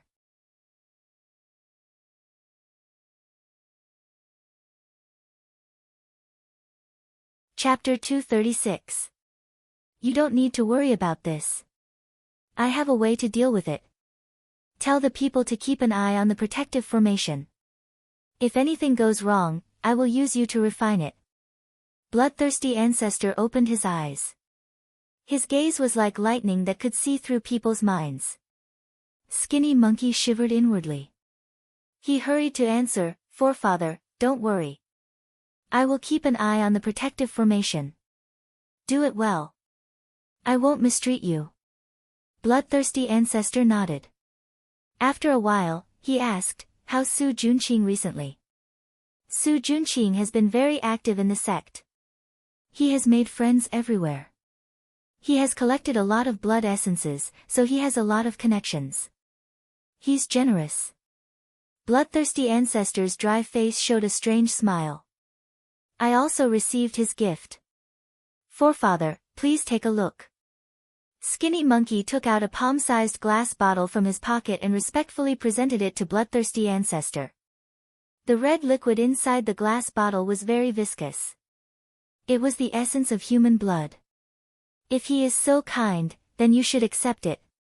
Bloodthirsty ancestor waved his hand. He didn't really like this kind of thing. Yes. Skinny Monkey put away the glass bottle with a smile. How is blood slave number 13? Bloodthirsty ancestor asked again. I don't know how to say it. Although Su Junqing treats blood slave number 13 well, he seems to be afraid of her. I don't know what's going on. Skinny Monkey and Yi Yunji were very secretive. He could pretend that he didn't know about the grudge between Su Junqing and Yi Yunji. Bloodthirsty ancestor didn't expect that Skinny Monkey would be so daring to covet his blood slave. Thus, he didn't notice anything strange. He just ordered, "Keep an eye on Su Junqing." "Alright, you can leave now." "Yes." Skinny Monkey bowed and left. Bloodthirsty ancestor sat on the big chair. After pondering for a while, he patted the armrest and spun it. Immediately, a dark passage appeared under the chair. Bloodthirsty ancestor walked to the end of the dark passage. He saw a red platform that was half the height of a human. A skull as white as jade was placed on it. The top of the skull was lifted. There was a faint bloodstain on it. It was obvious that it was used often. Forefather Bloodthirsty bit his finger and squeezed some blood onto his skull.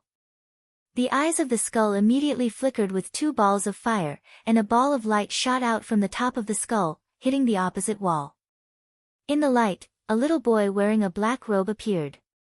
He looked to be about 5 or 6 years old.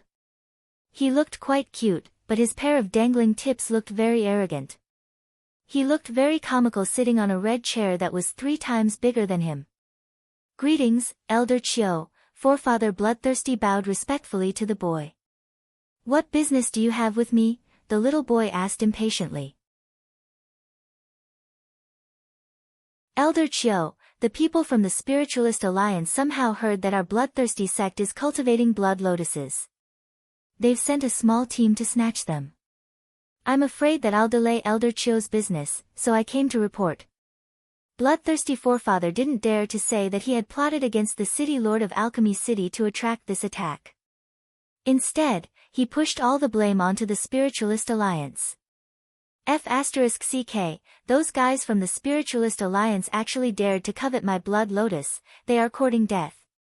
The little boy immediately flew into a rage and slammed the chair he was sitting on. He wanted nothing more than to rush out and kill the Spiritualist Alliance. "I've had a problem with my cultivation recently. The Spiritualist Alliance is coming at me fiercely, and I'm afraid I can't stop them. Please help me, Elder Chiu," Bloodthirsty Forefather cried.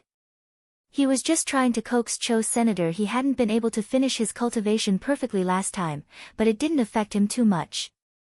Fighting the Spiritualist Alliance wasn't a problem. However, he had always been a sly old fox, so he naturally had to find help for such a difficult task.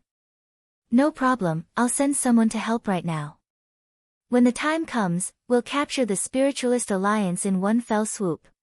They'll be perfect fertilizer for my blood lotus," the little boy shouted arrogantly. "Then I'll wait for the envoy's arrival." Bloodthirsty Forefather was extremely excited and moved to tears. "Just you wait. They'll be here in 2 days at the latest."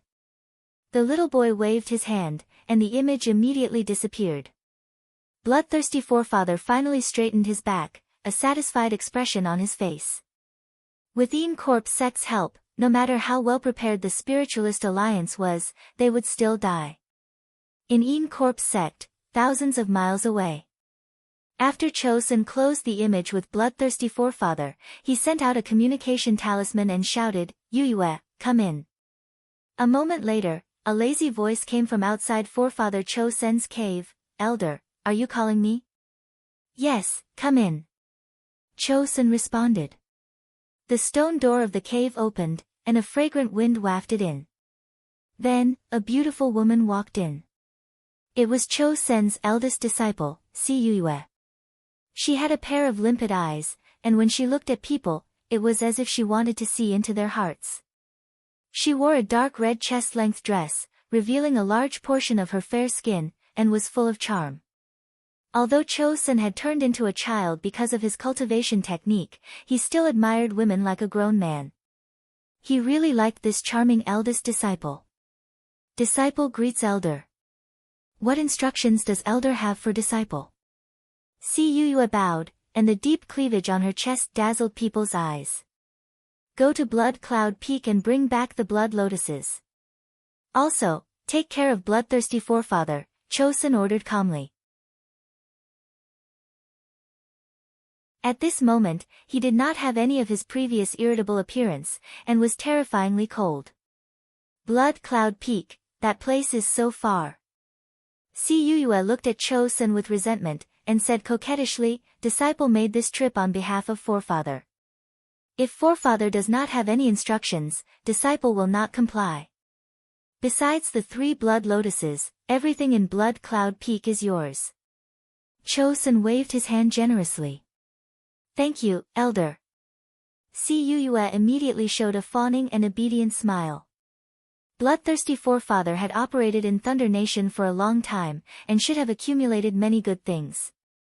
She would not suffer a loss on this trip. I will send a demon corpse to go with you. Cho-san said, and then made a hand seal. A tall man appeared silently behind him. His curly black hair draped over his back, and his handsome face was as pale as a corpse. His empty eyes emitted a terrifying aura. However, the strangest thing was his ears. They were furry, and looked exactly like a wolf's ears. As expected, Elder dotes on Yuyue the most. Si Yuyue looked at the demon corpse, and was extremely satisfied with this mission. It was as if she was taking good things for free. Make sure to clean up the scene, and do not leave any evidence. Cho-san took out a token carved from white bones, and threw it to Si Yuyue. Si Yuyue quickly caught the token to control the demon corpse, and said respectfully, rest assured, elder. Disciple will definitely complete the mission. Alright, go. Cho-san waved his hand indifferently. Si Yuyue left with the demon corpse.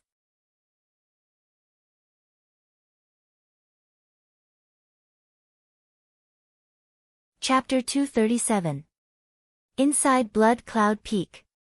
After Bloodthirsty Ancestor received Elder Cho-sen's promise, he spread this news throughout the sect. The Bloodthirsty sect disciples were in an uproar. They never knew that Bloodthirsty Ancestor was related to the Corpse sect. That was one of the 5 great sects of the Demon sect, famous for their control of corpses. Compared to the Een Corpse sect, the Thunder Country's Spiritualist Alliance was nothing.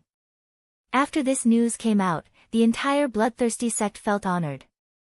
The previously shaken morale quickly stabilized. Everyone rubbed their fists, wanting to perform well in front of the Corpse sect elders. Su Junqing was also very excited when he heard this news. These large sects usually only operated in Great Spirit City. It was almost impossible to see them in a small place like Thunder Country. He did not think that Bloodthirsty sect would be able to get in touch with them. If he could use Bloodthirsty sect as a springboard to enter the Corpse sect, he would soar. At that time, it would not be difficult to become a spirit master or even a spirit king, let alone a spirit master. When he was successful, the Dongfang family, Spirit Alliance, and Bloodthirsty Ancestor would all kneel at his feet and beg for mercy. When Su Junqing thought of Bloodthirsty Ancestor, it was like a bucket of cold water was poured over his heart. It was already good that Bloodthirsty Ancestor would spare his life. It was impossible for him to recommend him into the Corpse sect. No, he had to think of a way to seize this opportunity.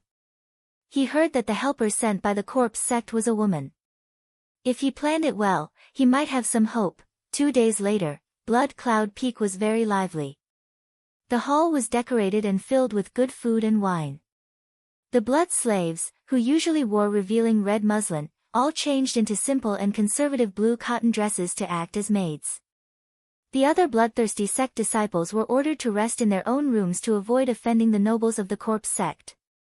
Bloodthirsty Ancestor brought Skinny Monkey and other trusted subordinates to the hall with Si Yuyue. Lady Emissary, the banquet is ready. We are just waiting for you to take a seat.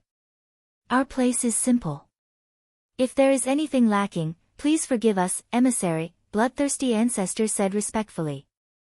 Forefather Bloodthirsty, you're too polite. You've worked hard for Elder Chiu in the Thunder Nation. Elder Chiu misses you a lot. Si Yuyue smiled appropriately. Today, she was wearing a cherry red dress and a light red veil. She didn't want to give even a piece of her skin to a country bumpkin like Bloodthirsty Forefather. The demon corpse standing behind her was wearing a large black cloak that covered its head, completely covering its appearance and figure. It is my honor to be able to work for Elder Cho Sr. Please put in a few good words for me in front of Elder Cho Sr. While talking, Forefather Bloodthirsty presented the gift he had prepared carefully. It was a bottle of extremely pure blood essence pellets. This blood essence pill was a good thing. It could nourish one's essence chi and speed up one's cultivation speed. It also had an additional effect on demonic cultivation techniques. Even Cuyue rarely saw such a good thing. You're too kind, Patriarch. Cuyue accepted it without hesitation. Seeing Cuyue accept his gift, Bloodthirsty Forefather smiled even more happily. While Cuyue and the others were heading to the hall, a white shadow suddenly dashed out of the passage next to them. It was Su Junqing. How dare you? Bloodthirsty Forefather frowned and scolded him. He had specifically asked his disciples to watch Su Junqing. How could he let him run away? Forefather, please don't be angry. Disciples suddenly smelled a delicate fragrance in the passage. My mind was confused, so I went the wrong way. Please forgive me, Forefather. Su Junqing hurried to bow to Bloodthirsty Forefather. His handsome face showed fear. Delicate fragrance my ass. Do you think I'm a 3-year-old? Bloodthirsty Forefather sneered and ordered, guards, take him away. He had kept Su Junqing alive to stabilize the morale of his troops. Now that the Yin Corp sect's people were here, Su Junqing was useless. He could be used as a blood fertilizer. Brother Su, do you want to walk by yourself, or do you want us to hold you down? The thin monkey-like man smiled and walked forward. Forefather, I was attracted by the fragrance. Su Junqing acted as if he didn't know that a disaster was about to befall him. He explained to Bloodthirsty Forefather with a serious face. I've never smelled such a mesmerizing fragrance in my life. That woman must be a goddess. If I can see her, I'm willing to die. What nonsense are you talking about? Take him away. Bloodthirsty Forefather didn't want to listen to Su Junqing's nonsense. The thin monkey-like man and the others dashed towards Su Junqing like wolves and tigers. They wanted to drag him away. At this moment, Cuyue, who had been silent all this time, suddenly opened her mouth. Stop. The thin monkey-like man's heart sank. He hurried to look at Bloodthirsty Forefather. Great Messenger, my disciple had an accident while cultivating. His mind is muddled. If he offended you, please forgive him, Bloodthirsty Forefather hurried to explain to Cuyue. Really? I think your disciple isn't bad. Cuyue's ambiguous eyes fell on Su Junqing. Su Junqing was wearing a white robe with wide sleeves. He was tall and elegant, and his eyes were full of love. He smiled before he said anything, which was unforgettable. Especially when he was set off by the ugly disciples of Bloodthirsty sect, he was like the rising sun. He was the type that Cuyue liked the most. If Great Messenger is interested, I will definitely arrange a better one for you. Bloodthirsty Forefather felt that something was wrong when he saw Cuyue's eyes, but he still wanted to save him.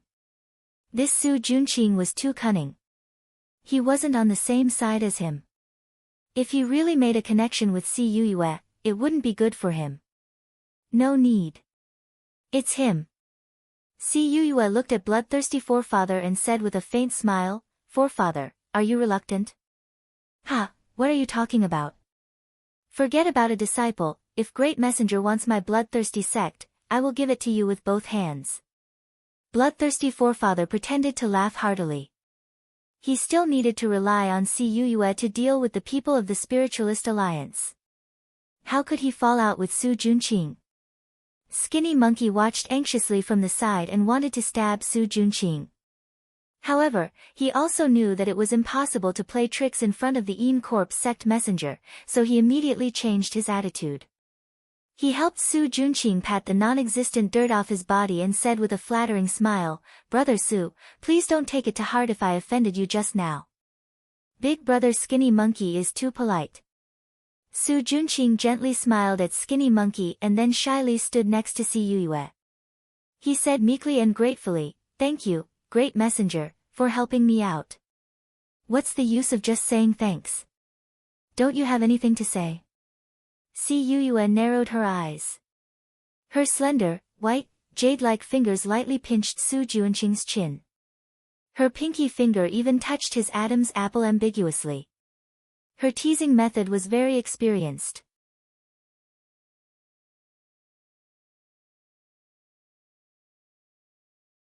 Chapter 238. Su Junqing just smiled shyly, looking like a virgin who didn't understand love. He knew very well that Si Yuyue, a demon who had killed countless men, liked men who were young on the top and brave on the bottom. Although he had successfully attracted Si Yoyue's attention, he still had to perform tonight to get close to her. Si Yoyue's heart itched from Su Juanqing's teasing. She was no longer in the mood to deal with Ancestor Bloodthirsty. After drinking a few glasses of wine at the banquet, she took Su Junqing to rest with the excuse that she was tired from the journey. Ancestor Bloodthirsty watched Si Yuyue and Su Junqing leave, his eyes darkening. He dismissed the blood slave and the other disciples, leaving only Skinny Monkey behind. You'll have to work hard tonight. Keep an eye on Su Junqing. When they're done, find a chance to kill him. Ancestor Bloodthirsty did not dare to openly oppose Si Yuyue, but if he could kill Su Junqing in private, he believed that Si Yuyue would not turn against him. This subordinate understands. Skinny Monkey nodded quickly. He had been worried that the ancestor would let Su Junqing go, but now he was relieved. Be careful. Don't let Si Yuyue find out, Ancestor Bloodthirsty warned. Although Skinny Monkey's hiding skills were very good, there was no guarantee that nothing would go wrong. This subordinate understands. Skinny Monkey bowed, then left the hall and entered the secret passage. He quietly came to the room prepared for Si Yuyue. He could only hear the sounds of moaning coming from inside. In just a short while, Si Yuyue and Su Junqing had already done it. Su Junqing dared to seduce Si Yuyue because he was confident in his skills in bed. When he was cultivating the bewitching art, he had also cultivated a special technique called the Golden Spear Unfalling Attack. This technique could keep his yang energy from leaking even if he slept with 10 women in one night. This way, he would not have to worry about being sucked dry. Su Junqing used all his skills to deal with Si Yuyue, checking her body from top to bottom. Si Yuyue had only thought of Su Junqing as a pastime. She did not expect his skills to be so good. His nimble lips and hot hands made her confused. Her body was on fire, and she could not stop. Skinny Monkey squatted in the secret room, listening to the silver sound surf. This sound that could make a person's blood boil had no effect on him. All he could think of was how to kill Su Junqing. Skinny Monkey waited quietly. He didn't expect Su Junqing to be so brave. After working for an entire night, he didn't show any signs of fatigue. Furthermore, his tricks were endless, tormenting Si Yuyue to the point where she was hovering between life and death. In the end, she had to beg for her husband's mercy in a hoarse voice. With Si Yuyue's status, Su Junqing was only qualified to carry her shoes. Who would have thought that she would actually call Su Junqing husband? Although it was only in bed, from her sweet and seductive voice, it was obvious that she had been conquered by Su Junqing's skills in bed. This was not good. If Si Yuyue really took Su Junqing under her skirt, she might bring him back to the Corp sect. Sure enough, Su Junqing took advantage of Si Yuyue's confusion and began to coax her with all kinds of sweet words, begging her to take him back to the Corp sect. Sweetheart, don't worry. I will definitely bring you back. Si Yuyue's eyes were like silk as she ruthlessly pinched Su Junqing's naked chest. She had tormented Su Junqing quite a bit when she was feeling good just now. Su Junqing was also a capable person. In order to achieve his goal, this little injury was nothing at all. He sorrowfully talked about his situation in the bloodthirsty sect, and finally sighed. The bloodthirsty ancestor has already decided to kill me. Even you might not be able to protect me here. Hearing this, Si Yuyue's pretty face instantly became angry. She shouted, he dares. Su Junqing was a rare beauty. Before she was tired of playing with him, no one should even think about touching him. He is much more daring than you think. Su Junqing bit Si Youyue's earlobe, his hands did not stop moving. Si Youyue had to admit that Su Junqing was right. The bloodthirsty ancestor was indeed very daring. Elder Chosun had arranged for him to collect blood to cultivate the blood lotus, but he had used his position to gather a group of disciples to go around killing people for his own benefit. Now, he had even attracted the pursuit of the Spiritualist Alliance. He thought that he had done it secretly, but in reality, his every move was under Elder Chosun's eyes. Now that Elder Chosun had given the order to eradicate Blood Cloud Peak, everyone had to die. This way, it was not suitable for his heart to stay here, in case he was accidentally injured. Si Youyue immediately made a decision. With a wave of her hand, the storage bag on the ground flew into her hand. She took out a black token from inside and said to Su Junqing, "Since that's the case, you can go to the Yin Corp sect first. With this token, you can become an outer sect disciple. I'll come find you after I'm done here." Okay. Su Junqing was ecstatic, but his face was still calm. He casually placed the token on the side of the bed, then flipped over and pressed down on Si Youyue. Immediately, he felt another wave of absurdity. Hiding in the secret room, Skinny Monkey felt his heart turn cold. Su Junqing had actually hooked up with Si Youyue, and had even obtained the token to enter the Yin Corp sect. How could a deranged beast like him be so lucky? Was it because he was handsome and good in bed? This Si Youyue was also a slut. She had been so easily conquered by Su Junqing. Sooner or later, she would be killed by Su Junqing. Skinny Monkey's heart was filled with hatred, but he knew that he could not kill Su Junqing here. Right now, Su Junqing had reached the sky in one step, but the most dangerous one was Yi Yunji. He had to think of a way to save her. Not far from the secret room was Su Junqing's cave. On the simple and crude stone table, the lit candle had already left a thick layer of wax on the table. Yi Yunji was restlessly pacing back and forth in the cave. From time to time, she would look at the door of the cave. Su Junqing had not returned for the whole night, and she did not know what had happened. Of course, she was not worried about Su Junqing's safety, but worried that Su Junqing would break away from her plan. Since the old ancestor had bestowed her to Su Junqing, she had been inciting Su Junqing to go against the old ancestor. She could see that Su Junqing really wanted to do something. She had been patiently waiting for the day Su Junqing would destroy himself. But last night, Su Junqing suddenly left without a word. She did not know what he was going to do, which made her feel very uneasy. Just when Yi Yunji was burning with anxiety, the door of the cave finally opened.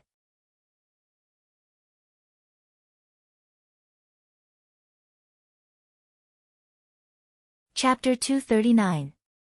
Su Junqing, you. Yi Yunji thought it was Su Junqing. She didn't expect it to be Skinny Monkey. She looked at the anxious Skinny Monkey and asked in surprise, "Brother Skinny Monkey, why are you here?" "Come with me, I'll explain later." Skinny Monkey rushed up and wanted to take Yi Yunji away. "Where are you taking me?" Yi Yunji avoided him and asked with a frown. Su Junqing got close to Yin Corp sect's emissary Si Youyue. He will become Yin Corp sect's disciple soon. Skinny Monkey hurriedly told her what happened. Yi Yunji's beautiful face became extremely pale. Her body shook and she couldn't help but take 2 steps back.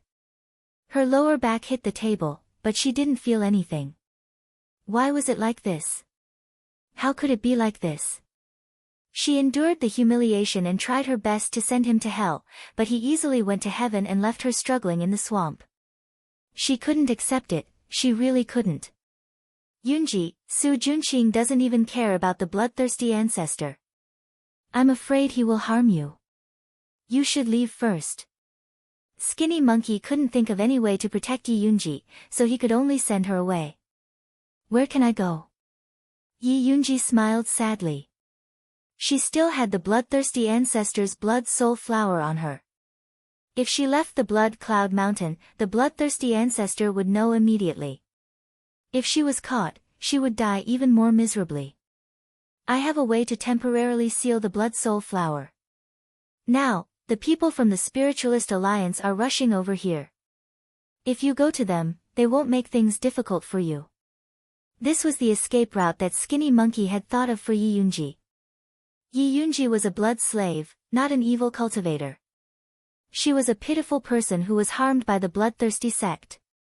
The Spiritualist Alliance was known for their righteousness, so they wouldn't trouble a pitiful girl. What about you? Yi Yunji looked up at Skinny Monkey. What he did was the same as betraying the bloodthirsty ancestor. The Spiritualist Alliance wouldn't believe a evil cultivator like him. If he didn't please both sides, he would die. Don't worry about me. I have a way to escape. You just need to live well. Skinny Monkey grinned. Unlike his usual fawning, flattery, and hypocrisy, this smile came from the bottom of his heart. It made his slightly ugly face look much more pleasing to the eye. What can you do? Yi Yunji murmured. She had stayed in the Blood Cloud Peak for a long time, so she naturally knew what the Skinny Monkey was capable of. He had risked his life to save her. Yi Yunji knew that Shouho liked her, but she didn't expect that he would be willing to die for her. Yi Yunji suddenly felt a little ashamed when she thought of how she had been using Skinny Monkey's feelings to save her own life. She couldn't afford to owe him anything. Moreover, she understood forefather Bloodthirsty's tricks. Even if Skinny Monkey risked his life to save her, he couldn't send her out safely. Since that was the case, there was no need to drag him down with her. Thinking of this, Yi Yunji's eyes turned red. She said with a sad expression, "Brother Skinny Monkey, you don't have to be so nice to me. In fact, I've been using you." "I'm not a good person." Unexpectedly, Skinny Monkey-like interrupted her abruptly and said matter-of-factly, "You have no one to rely on here. How can you survive if you don't make use of others? Alright, let's not talk anymore. Right now, forefather is focused on Cuyue. He doesn't have time for us. Let's go." Skinny Monkey-like urged Yi Yunji again. Yi Yunji stared blankly at Skinny Monkey-like, then nodded and stood up. Skinny Monkey-like immediately went to open the stone door, but a sharp pain came from his neck. His eyes rolled back, and he fell to the ground with a thud. Yi Yunji's hand flashed, and she quickly sealed several of Skinny Monkey-like's major acupuncture points. She murmured, "Brother Skinny Monkey, I'm sorry." After that, she quietly sent Skinny Monkey-like out, then returned to the cave room. She even fetched a basin of water and carefully groomed herself. Then, she combed her long black hair into a snake bun, which was Su Junqing's favorite hairstyle. Then she quietly sat by the table, waiting for Su Junqing to come back. She wanted to completely end things with him. After the time it took to drink a cup of tea, the door opened again. Su Junqing walked in with weak steps, and he immediately saw Yi Yunji waiting for him by the table. The candlelight flickered in the room, illuminating Yi Yunji's soft and beautiful face. "You're back." Yi Yunji softly called out, then walked towards Su Junqing. Su Junqing's expression was a little startled. He couldn't help but recall the time when he and Yi Yunji got married. She always waited for him to come back before she was willing to sleep. His cold heart was a little shaken. In fact, when Su Junqing seduced Yi Yunji, he was a little bit sincere. Otherwise, he wouldn't have married her in the Zhuangzi and made her pregnant. When he annihilated the Yi family, he also hesitated, but when he thought of the bloodthirsty ancestors' methods, he had to do it. In the end, it was the bloodthirsty ancestors' fault. But now, it was no longer important. He had already entered the Een Corp sect with Yi Yunji's support. In the future, when he succeeded in his cultivation, he would definitely use the bloodthirsty ancestor's head to beg for Yi Yunji's forgiveness. Su Junqing pushed all the blame to the bloodthirsty ancestor, and he imagined that he could make up with Yi Yunji. He even opened his arms, ready to embrace Yi Yunji. At this time, Yi Yunji's eyes flashed with a sharp light, and the spirit power that she had been accumulating for a long time suddenly erupted. Her right hand glowed with a gray spirit light that reached her fingers. Her short red nails suddenly expanded, and like 5 sharp knives, they stabbed into Su Juanqing's chest. Yi Yunji came from a family of assassins, after all. She was determined to hit this close to her. The red nails, shining with a faint gray light, stabbed into Su Juanqing's chest. Yi Yunji was happy, but she didn't think that Su Juanqing's body would suddenly emit a ball of golden light that bounced off her fingers. Yi Yunji's body kept retreating, and she only stopped when she hit the table. She looked at Su Juanqing in disbelief. Vajra body protection talisman. Did he prepare for it? Su Juanqing looked down at the 5 holes in his chest, and his expression suddenly became very ferocious. He said fiercely, "Yunji, you're really cruel." If he didn't have the Vajra body protection talisman that Si Yuyue had just given him, he was afraid that Yi Yunji would have succeeded. "If you want to kill me or cut me, do as you please," Yi Yunji said with a wooden expression. Her spirit power had been used up, and she had no more strength to fight back. "How could I bear to kill you?" Su Juanqing walked over with a sinister smile. He forcefully lifted Yi Yunji's chin, as if he wanted to see the expression on her face. Yi Yunji closed her eyes. She didn't want to see Su Juanqing's savage expression. She thought sorrowfully, this is all fate. She was destined to be deceived and betrayed by Su Juanqing. No matter what, she couldn't win against him. Su Juanqing opened his mouth and bit Yi Yunji's slender, white neck. He swore, "Don't worry. Even if I go to hell, I will take you with me."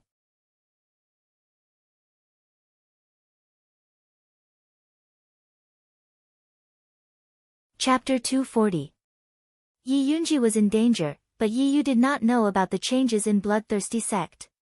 He was discussing the route to Blood Cloud Peak with Luo Tian and Juni Chen. There are no signs of human habitation within 100 miles of Blood Cloud Peak, and water is scarce.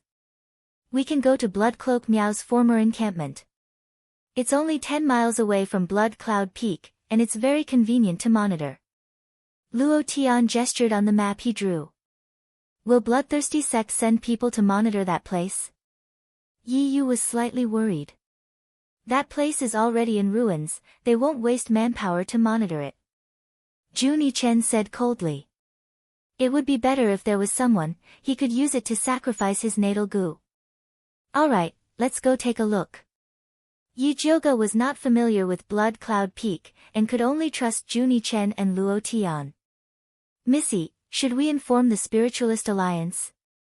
Yi Yu felt it was more prudent. No need. Yi Jioga saw Yi Yu's disapproving expression, and explained, there is a spy in the Spiritualist Alliance, telling them is the same as telling Bloodthirsty Ancestor. There is a spy in the Spiritualist Alliance, who is it? Yi Yu was surprised. I don't know. Yi Jioga shook his head, and helplessly pointed at Zishang, who was sitting on a chair eating a cherry pill, and said, this guy refuses to say. Yi Yu secretly glanced at Zishang. He could not figure out the background of this expert guard who suddenly appeared. She was so beautiful, but her presence was extremely low. Basically, if he did not speak, people would unconsciously ignore his existence. Just this point alone made Yi Yu, who walked in the shadows, feel afraid. Anyway, it's not the few with gu worms. Zishang mercifully rewarded them. What's the difference between saying and not saying? Yi Jioga rolled his eyes. Gong Shifan had 15 subordinates, excluding the 3 with gu worms, there were 12 people left. How could they guess with such a large range? Who cares who the spy is, as long as we don't have one here? Juni Chen said straightforwardly. Yes, since we know they have a spy, we might be able to make use of it. Luo Tian also quickly thought of various countermeasures. We'll talk about it later. Let's set off first, and try to reach your encampment in 3 days. Yi Jioga immediately made the decision. They had long made their preparations, that afternoon they traveled swiftly all the way, finally 3 days later they successfully arrived at the blood-clothed Miao people's encampment. The valley in front of him was a mess. The trees were withered, and there were no traces of people living here. Junie Chen and Luo Tian stood high up on the hillside, staring blankly at everything in front of them.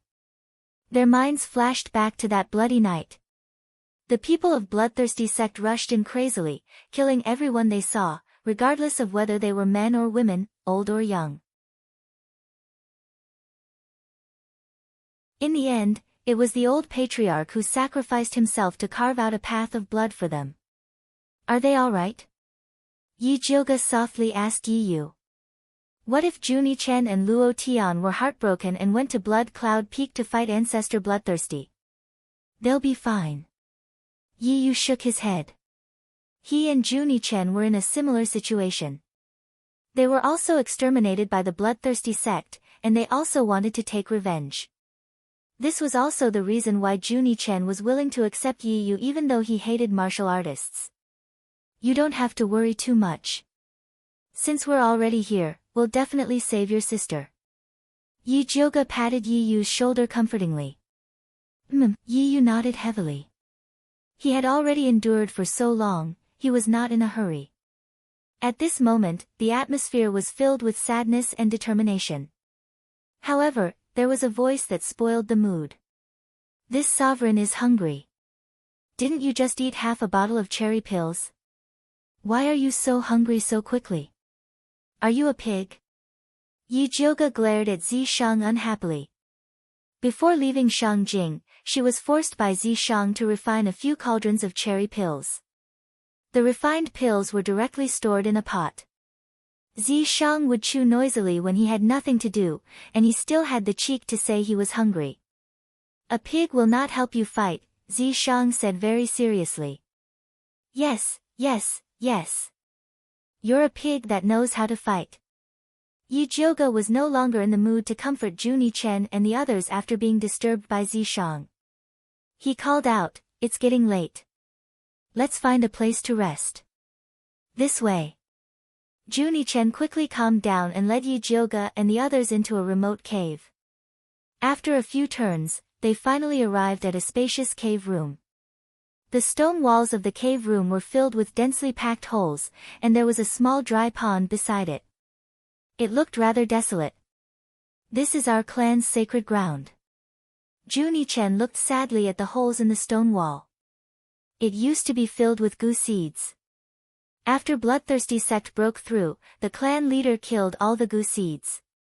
The pond beside it was used to baptize newborns and plant goo seeds. This place was very hidden. Bloodthirsty sect's people did not discover it.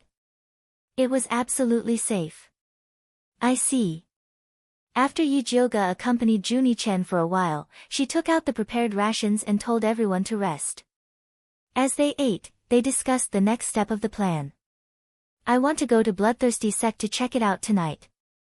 It would be best if I can find out where the formation eye of their protective formation is, Yi Jioga said seriously.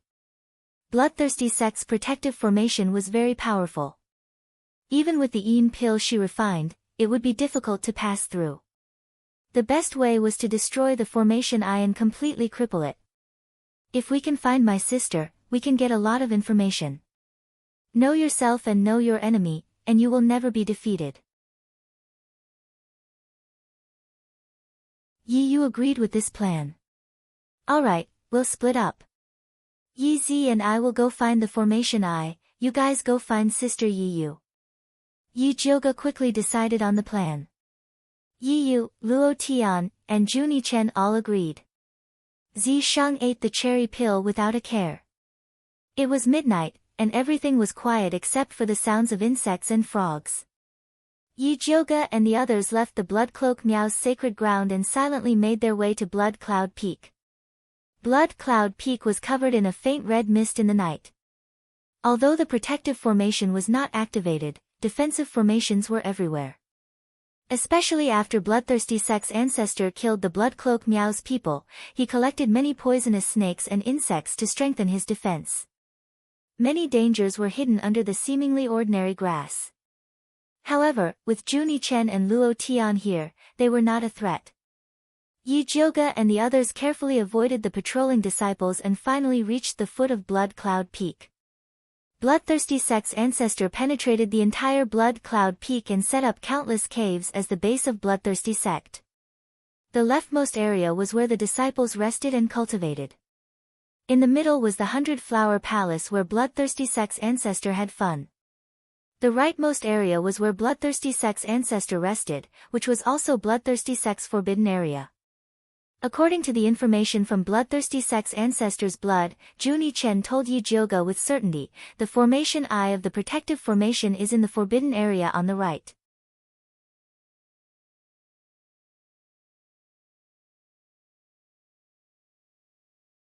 Chapter 241. Alright, Yi-Zi and I will go to the right. You guys go to the middle. Once we succeed, retreat. Call for help if we encounter danger, Yi-Jyoga said to Yi-Yu. Alright. Yi-Yu nodded. His body flickered with a gray light, and he hid in the shadows. Juni Chen's body also emitted a black shadow made of tiny goo worms. After it covered his body, it spread to Luo Tian. The three of them disappeared. Give me an invisibility talisman.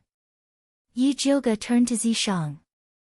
Zishang directly drew an invisibility talisman on Yi-Jyoga.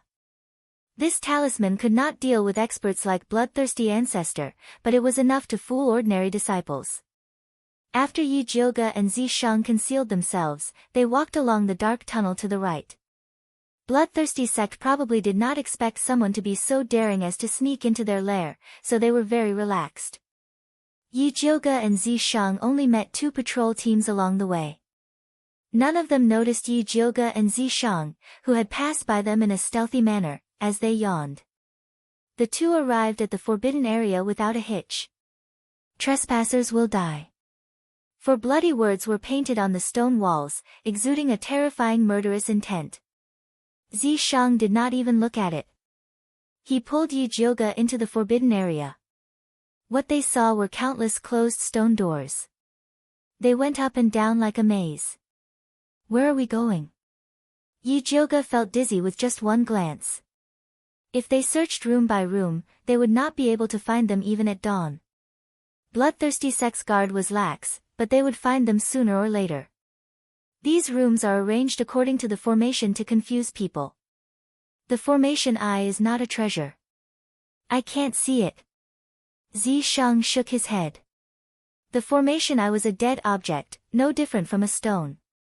No matter how powerful his eye technique was, he could not distinguish it. Treasure. Yi-Jyoga's eyes lit up. He remembered Juni Chen saying that Bloodthirsty Ancestor treasured the blood lotus very much. He was growing it near the formation eye. As long as we find the blood lotus, we can find the formation eye. Yi-Jyoga thought of this and hurriedly called out to his treasure-seeking scorpion. Master, what are your orders? Treasure-seeking scorpion crawled out of the cloth bag with difficulty. It had been eating and drinking well with Yi-Jyoga. It did not have to do any work to protect its wife. It had become a sausage. Can you help me find the blood lotus? Yi-Jyoga looked worriedly at the scorpion's fat waist. He was worried that it could not run. Blood lotus is a piece. The treasure-seeking scorpion waved its pincers and pointed to the east without hesitation. It's behind that cave. Are you sure? Yi-Jyoga raised his eyebrows. Even Zishang couldn't see through it, but this treasure-seeking scorpion found it in an instant. Of course, I have lived here with Lu Yunfei for many years. I know these blood lotuses like the back of my hand. Right now, there are a total of 3. In 5 days, they will bloom. The treasure-seeking scorpion proudly said as it stuck out its fat chest. Although Lu Yunfei seemed to respect forefather Bloodthirsty, she had been eyeing those blood lotuses. Every time Bloodthirsty Ancestor cultivated, she would send treasure-seeking scorpion to check. The blood lotus was like a vegetable garden for treasure-seeking scorpion. Then, do you know where the array eye is? Yi-Jyoga did not forget that they were here to destroy the array eye. Array eye? What is that? Is it edible? Treasure-seeking scorpion was confused. Let's go. Take us to the blood lotus. Yujioga knew that he could not place too much hope on treasure-seeking scorpion. Let's go. Treasure-seeking scorpion's fat body landed on the ground. It was crawling quite fast. Yujioga and Purple Shang followed it to the cave where the blood lotus was being cultivated. They pushed the stone door, but it did not budge. The mechanism is here. Purple Shang pointed at a dark corner of the cave and said, "Be careful not to touch that shrieking grass." Yujioga looked carefully and saw a bunch of grayish-green grass growing in the corner. It was one with the stone wall. If he did not look carefully, he would not have noticed it. This was bloodthirsty ancestors' little trap. The shrieking grass was connected. If one screamed, everyone screamed. If one accidentally pressed the button, it would immediately attract everyone's attention. Just as Purple Shang was about to show Yujioga how he could freeze the shrieking grass, Yujioga decisively took out a bag of poison powder from her pocket and ferociously scattered it at the shrieking grass. The shrieking grass did not even let out a fart before it turned into a pile of powder. Yujioga quickly pressed the button. The moment the door of the cave opened, she dashed in. Purple Shang silently retracted his finger and pretended that nothing had happened. He also followed her in. After the two entered, the door of the cave closed immediately. It was pitch black in front of them. They could not even see their own fingers. Zishang flicked a purple ball of light upward, illuminating the surroundings. They saw 3 pitch-black tunnels in front of them, like the open mouths of monsters. Which one is the real one? Yujioga asked treasure-seeking scorpion. The one in the middle is real. However, if you enter like this, you will have to pass through 49 traps before you can reach the pool of the blood lotus, treasure-seeking scorpion said. This was also the reason why Lu Yunfei did not dare to enter. The 49 traps were ingeniously designed. Even if they could pass through, they would definitely alarm the guards. The one in the middle leads to the blood lotus. What about the left and right? Yujioga asked. Junichen said that the blood lotus was near the eye of the formation. That meant that the one in the middle could be eliminated, leaving only the 2 on the left and right. I don't know. I have never seen it before. Treasure-seeking scorpion always went straight to its destination. Go and take a look, Yujioga ordered. Yes. Treasure-seeking scorpion's body flashed with yellow light and disappeared into the ground. After 5 minutes, it emerged from the ground with its face covered in dirt. It reported gloomily, at the end of the left are the 13 stone pillars, and at the end of the right is the 1,000 poison cave. It was surrounded by those poisonous creatures when it emerged from the right. It almost couldn't escape. You have worked hard. Come back. Yujioga recalled treasure-seeking scorpion and asked Zishang, which one? The left. Zishang said without hesitation. Then you go first. Yujioga stood behind Zishang. In such a dangerous place, this evildoer had to go first. Little guy, come in. Zishang looked at Yujioga with disdain. Then, a light purple smoke came out of his body. Yujioga entered the purple smoke and realized that it was not as pungent as he had imagined. Instead, there was a faint fragrance. It was Zishang's smell. If not for the situation in front of him, this scene would be quite romantic. What nonsense are you thinking? Zishang reprimanded, as if Yujioga wanted to take advantage of him.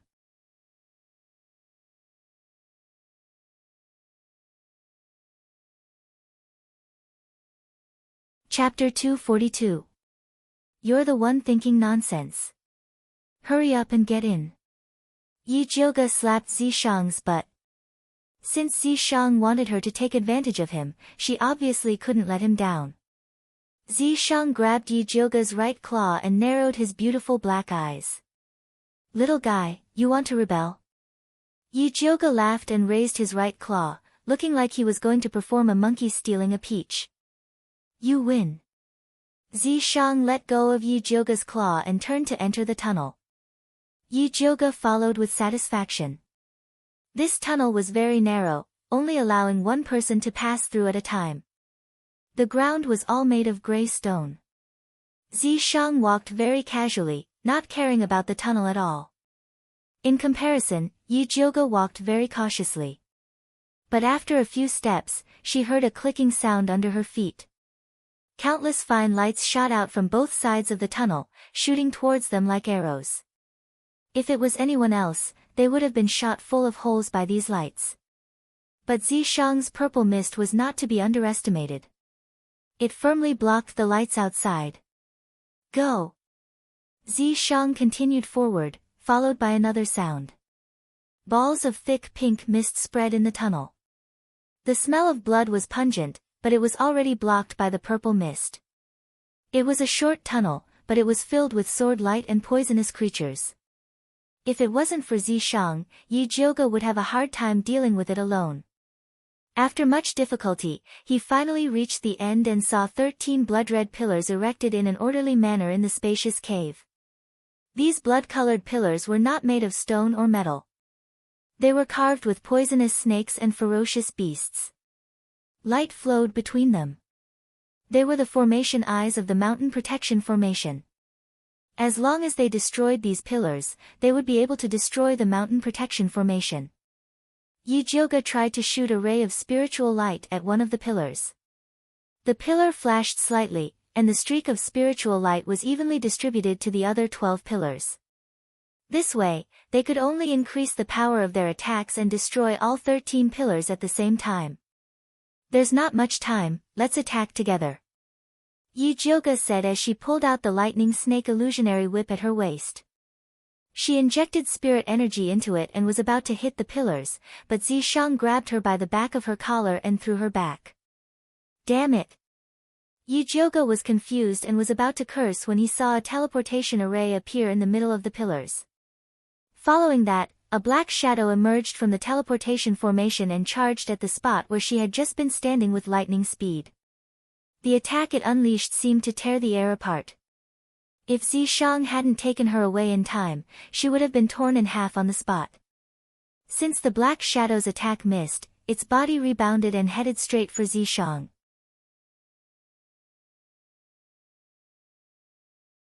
Zishang tossed Yi Jioge to the side and light erupted from his right hand, condensing into a spear and stabbing towards the black shadow. With a loud bang, countless rays of light shot out. The black shadow was forced back a few steps by Zishang's spear, but it pounced forward at an even more terrifying speed. In the blink of an eye, it was locked in battle with Zishang. The two of them were locked in battle. Yi Jioge couldn't even see what the black shadow looked like. Zishang abruptly pulled himself away from the intense battle and shot a ball of purplish-black light at Yi Jioge, enveloping her within. He hurriedly ordered, "Run."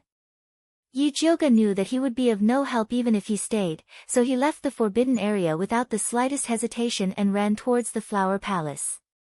They had just entered, so Juni Chen and the others might not have found Yi Yunji yet, so she had to go and receive them. Along the way, she heard bloodthirsty sex commotion, shouting, "Enemy attack! Enemy attack!" However, they were running towards the forbidden area. There was no one in the Flower Palace's path, so Yi Jioge successfully rushed in. The moment she entered, she saw Juni Chen's Gu attacking her. Yi Jioge hurriedly shouted, "It's me. Why are you here?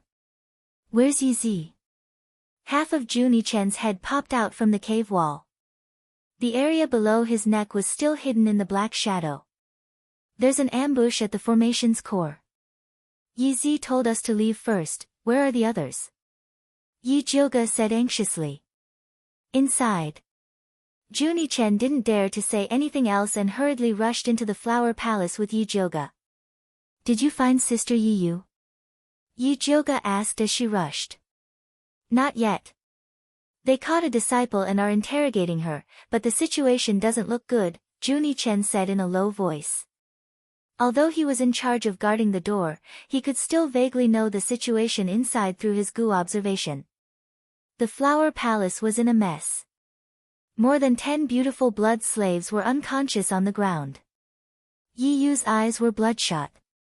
He was strangling a skinny man and shouted angrily, "This is impossible, I don't believe it." Luo Tianjing frowned and advised, "Calm down." Although the scene in front of her was somewhat out of Yi Jioga's expectations, now was not the time to get to the bottom of things. She quickly walked forward and knocked the skinny man unconscious with a palm strike. Then, she pushed Yi Yu and said, "The situation has changed, let's go." Although Yi Yu was on the verge of losing control of his emotions, when he heard Yi Jioga's words, he still turned around and left with her without hesitation. Juni Chen sent out 10 Gu to scout ahead. The group followed behind him and prepared to avoid the bloodthirsty sect disciples. Soon, they rushed out of the chaotic blood cloud peak. Not good, they're going to activate the mountain protection formation. Let's go. Juni Chen suddenly shouted. Yi Jioga turned around and saw red smoke rising from the middle of Blood Cloud Peak. It was surging towards them like a tide. Eat a pill. Yi Jioga immediately swallowed a Eam pill. Juni Chen and the rest ate as they ran forward at their fastest speed. Although they were fast, the mountain protection formation was activated even faster. Those blood mosquitoes were like fierce tigers released from their cages, gathering into a blood cloud and pouncing towards them. After Yi Jioga consumed the Eam pill, a layer of gray grease appeared on her body. Although those blood mosquitoes immediately died upon contact with the grease, they still continued to charge towards them and quickly stuck a thick layer on their bodies. The group was instantly covered in a layer of red armor, blocking the blood mosquitoes behind them. "They're over there." The patrolling bloodthirsty sect disciples finally discovered Yi Jioga and the rest. They commanded the venomous snakes and venomous insects to surround them while launching countless sharp attacks at them. Multicolored shadows formed a huge net that enveloped Yi Jioga and the rest from above. At the same time, a large patch of blood-colored vines rapidly grew in their path, obstructing their advance. "Charge!" Yi Jioga shouted and pulled out her lightning snake illusion whip, fiercely swinging it forward. The purple light of the lightning snake illusion whip exploded, transforming into a malevolent python that roared and charged forward. The blood-colored vines were instantly torn apart, sending fragments flying all over the sky. Yi Jioga made another hand seal, and the python turned and charged upwards. Although it could not break through the huge net formed by the shadows, it still bought Yi Jioga and the rest some time. Juni Chen and the rest gritted their teeth and charged forward, finally rushing out of the huge net before it completely enveloped them. The bloodthirsty sect disciples wanted to continue chasing, but they were called back by bloodthirsty sect's ancestor. "Don't chase a cornered enemy, ignore those small shrimps." Yi Jioga felt that it was a pity.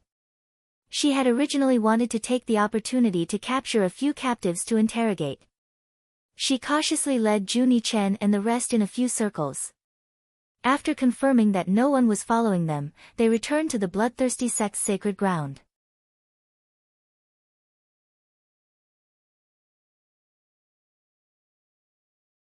Chapter 243. What happened at the eye of the formation? What happened to Sister Yi Yu?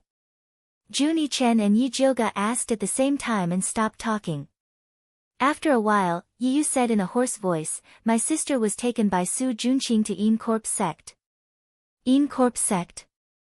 Yi Jioga was shocked and quickly asked, "How did the bloodthirsty ancestor get involved with Yin Corp's sect?" "I don't know." Yi Yu pulled his hair in pain and his tired body slid down the wall.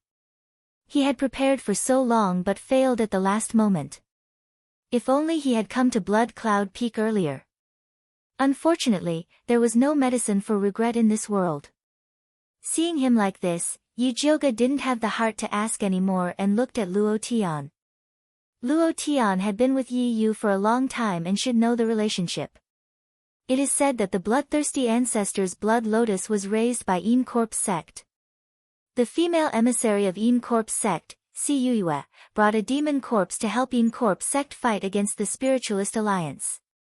Su Junqing sold his body to the female emissary and got the token to enter Yin Corp's sect and left with Sister Yi Yu. However, we need to capture a few more disciples of Yin Corp's sect to confirm whether this information is true or not. Luo Tian said carefully. That information is true. Yi Yu said painfully. How can you be sure? Luo Tian frowned and felt that Yi Yu was too pessimistic. I found this wood carving from Skinny Monkey. It was made by my sister. That Skinny Monkey should be someone she trusted a lot. Yi Yu took out a lifelike monkey wood carving from his belt. How do you know that your sister made this wood carving? Yi Jioga picked it up and looked at it carefully. He didn't find anything special. This was carved with our Yi family's special technique. Hold it and press on your hand. Yi Yu signaled Yi Jioga to press on the bottom of the monkey wood carving. Yi Jioga tried and found that the smooth bottom made a Yi character on her hand. Then what do you plan to do now? Yi Jioga returned the monkey wood carving to Yi Yu. Yi Yu was confused.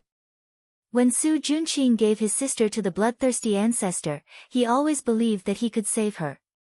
But now, Su Junqing brought his sister to Yin Corp's sect. That is an evil sect that is famous for controlling corpses. I'm afraid my sister's life is in danger this time. Even if his sister was still alive, he had no way to save her. Although everyone knew that the Yin Corp sect was built on top of the Devil Sect mountain, none of the Righteous Path people dared to go there. That was because it was the Devil Sect's territory, a forbidden area for spiritualists. Let's talk about it later. We should think about how to deal with Bloodthirsty Forefather and the Yin Corp sect's emissary first. Luo Tian said calmly, if we can capture that messenger, we might be able to exchange for your sister. You're right. Skinny Monkey said that the female emissary's cultivation is only at Pseudo-Spirit Master. Yi Yu's dark eyes immediately lit up. This method was much more reliable than sneaking into the Yin Corp sect. The envoys of the Yin Corp sect probably won't be so easy to capture. Yi Jioga thought of the black shadow that had suddenly appeared in the eye of the array. That should be the demon corpse that Si Yuyue had brought. This demon corpse's speed was shockingly fast. Even Zi Shang couldn't easily take it down, let alone them. We have to catch him even if it's not easy, Juni Chen said. The helpers of the bloodthirsty forefather were his enemies. He had to kill them all. Yi Jioga was just about to tell them about how scary the demon corpse was when a small sound came from outside the cave. Who is it? Juni Chen immediately released his goo. It's Yi Zi. Yi Jioga already smelled the fragrance on Zi Shang's body. Just as she finished speaking, Zi Shang appeared beside her in one piece. His clothes were clean and his hair was neat. He didn't look like he had been beaten to a pulp. Yi Jioga let out a sigh of relief and asked, was that black shadow a demon corpse? Yes. Zi Shang nodded with a dark face. As a member of the devil race, he felt very uncomfortable seeing half of his fellow sect members being refined into puppets. Then do you have a way to deal with it? Yi Jioga asked again. That demon corpse is equivalent to a middle spirit master. It would take a lot of effort to kill it. It's not worth it. Zi Shang naturally could kill it. But after killing it, his devil chi would be used up. If something happened to Yi Jioga, it would be hard for him to take care of her. Zi Shang wouldn't do something that would make him lose money. To him, the blood lotus and the treasure map were all fake. Only Yi Jioga's life was real. Yi Jioga thought about it and asked Zi Shang, can we not kill it and just trap it? Yes. Zi Shang nodded. Although the demon corpse was fierce, it didn't have intelligence. It was possible to trap it. Miss, did you think of a way? Yi Yu asked with anticipation. I do have a way, but it's not enough with just us. We need the help of the Spiritualist Alliance. Yi Jioga nodded. This matter was related to Yin Corp sect. No matter what, he had to tell Gong Shifan. But there is a spy in the Spiritualist Alliance. Telling them is the same as telling the bloodthirsty forefather. Luo Tian frowned. Who is the spy? Yi Yu said and peeked at Zi Shang. It's Wang Haoqiang and Lin Yanxi. Zi Shang said lightly. It's them. Yi Yu cried out. He could understand that Wang Haoqiang was a spy. However, Lin Yanxi, the little beauty of the Heavenly Fragrance sect, was also a spy. It was unbelievable. No one would believe it. Do they have magic tools on them and wear human skin like Xiong Yunhu? Yi Yu still felt fear when he thought of Xiong Yunhu.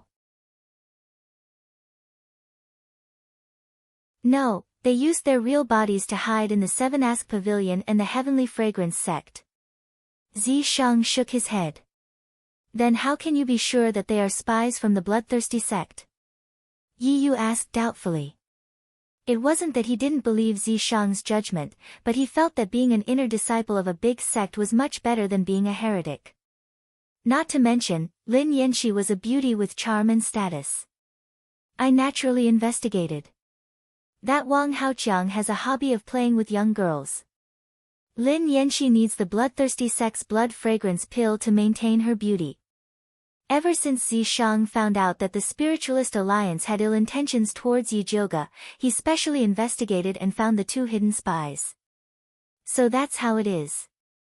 The two's hobby was indeed strange. Yi Yu finally believed it. Junie Chen, tonight, summon the 3 goo insects from the Spiritualist Alliance and ask them about the situation. Yi Jioge immediately paid attention to this news. Summoning 3 at once is too conspicuous. Junie Chen shook his head. If they wanted to ask about the situation, summoning 1 was enough. Sure, you see the situation. Yi Jioge said and called everyone to rest. After a tiring night, if they didn't rest, it would be hard for them to deal with the upcoming battle. You're tuning into the Blissful Bookshelf YouTube channel. We're so grateful for your support and don't forget to subscribe to join us on this incredible journey through captivating stories. Your generosity through donations truly makes a world of difference, as it's the primary source of revenue that allows me to expand and enhance this channel for you. Thank you from the bottom of my heart for being a part of this adventure.